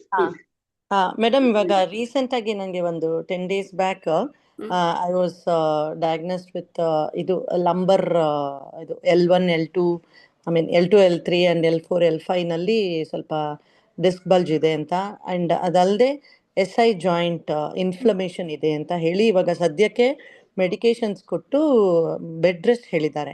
But ಇದಾದ್ಮೇಲೆ ನಮ್ದು ನೀವು ಹೇಳಿದಂಗೆ ಏನಾದ್ರೂ exercises ಅಲ್ಲೋ ಇಲ್ಲ ಫಿಸಿಯೋಥೆರಪಿನಲ್ಲೋ ಅದನ್ನ ಸರಿಪಡಿಸ್ಕೊಳ್ಬಹುದಾ? ಸ್ವಲ್ಪ ನಮ್ಮ ಇದು ಪಾರ್ ಮಾಡಿ ಮೇಡಮ್. ಮೇಡಮ್, ನಾನು ನಿಮ್ಗೆ ಎಕ್ಸಸೈಸ್ ಚಾರ್ಟ್ ತೋರಿಸೋವಾಗ್ಲೇ ಹೇಳಿದೆ, ಸಮಸ್ಯೆಗೆ ತಕ್ಕಂಗೆ ಎಕ್ಸಸೈಸ್ ಮಾಡೋದ್ರಿಂದ ನಮ್ಗೆ ಅನುಕೂಲ ಆಗುತ್ತೆ ಅಂತ. ಫಿಸಿಯೋಥೆರಪಿನಲ್ಲಿ ನಾವು ಸ್ಪೈನಲ್ ಪ್ರಾಬ್ಲಮ್ಸ್ನ ಕರೆಕ್ಟ್ ಮಾಡೋಂಥ ಎಕ್ಸಸೈಸಲ್ಲಿ ಇದೆ. ಡಿಸ್ಕ್ ಬಲ್ಜ್ ಆಗಲಿ, ಹರ್ನಿಯೇಷನ್ ಆಗಲಿ ಅಥವಾ ಡಿಸ್ಕ್ ಪ್ರೊಲ್ಯಾಪ್ಸ್ ಆಗಲಿ, ಬೇರೆ ಬೇರೆ ರೀತಿ ಸಮಸ್ಯೆಗಳಿರುತ್ತೆ. ಅದಕ್ಕೆ ನಾವು ಇನ್ ಜನರಲ್ ಬಂದವ್ರಿಗೆಲ್ಲ exercises are also like medicines. ನಾವೆಲ್ಲರಿಗೂ ಒಂದೇ ರೀತಿ ಎಕ್ಸಸೈಸಸ್ ಹೇಳೋಕ್ಕಾಗಲ್ಲ. ಖಂಡಿತ ಮಲ್ಟಿಪಲ್ ಲೆವೆಲ್ಸಲ್ಲಿ ನಿಮಗೆ ಡಿಸ್ಕ್ ಬಲ್ಜ್ ಇದೆ. ಆ ಡಿಸ್ಕ್ ಬಲ್ಜ್ ಲೆವೆಲ್ ಯಾವ ಥರ ಇದೆ, ಗ್ರೇಡ್ಸ್ ಯಾವ ಥರ ಇದೆ ಅಂತ ನೋಡಿಕೊಂಡು ನಾವು ಕರೆಕ್ಟಿವ್ ಎಕ್ಸಸೈಸಸ್ನ ಮಾಡಿಸ್ಬೋದು.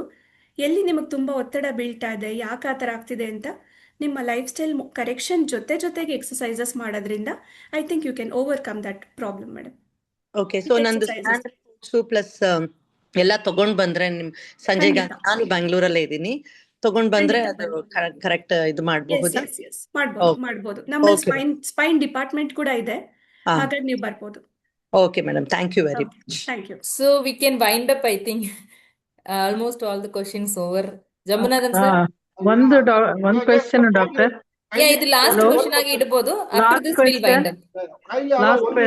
Last question. Last question. Yeah, yeah. ನನಗೂ ಒಂದಿದೆ ಸರ್. ಕೇಳಿಮ್ಮ. ಅದೇ ಈಗೀಗ ನಾನು ತುಂಬಾ ಲೇಡೀಸ್ ನ ನೋಡ್ತಾ ಇದ್ದೀನಿ, ಒಂಥರ ಅಡ್ಡಡ್ಡ ನಡೀತಾರೆ. ಅದು ಯಾವ ಪ್ರಾಬ್ಲಮ್ ಇಂದ ಹಾಗಾಗುತ್ತೆ ಅಂತ ಕೇಳ್ಬೇಕಿತ್ತು. ಓಕೆ ಮೇಡಮ್, ಒಂದು ನಮ್ಮ ಬಾಡಿನಲ್ಲಿ ಏನಾದರೂ ಪೇನ್ಸ್ ಇದ್ದಾಗ ಆಂಟಾಲ್ಜಿಕ್ ಏಟ್ ಅಂತ ಹೇಳ್ತೀವಿ. ನೋವು ಇರೋದ್ರಿಂದ ಕೆಲವೊಬ್ರು ಆ ಥರ ನಡೀತಾ ಇರ್ತಾರೆ.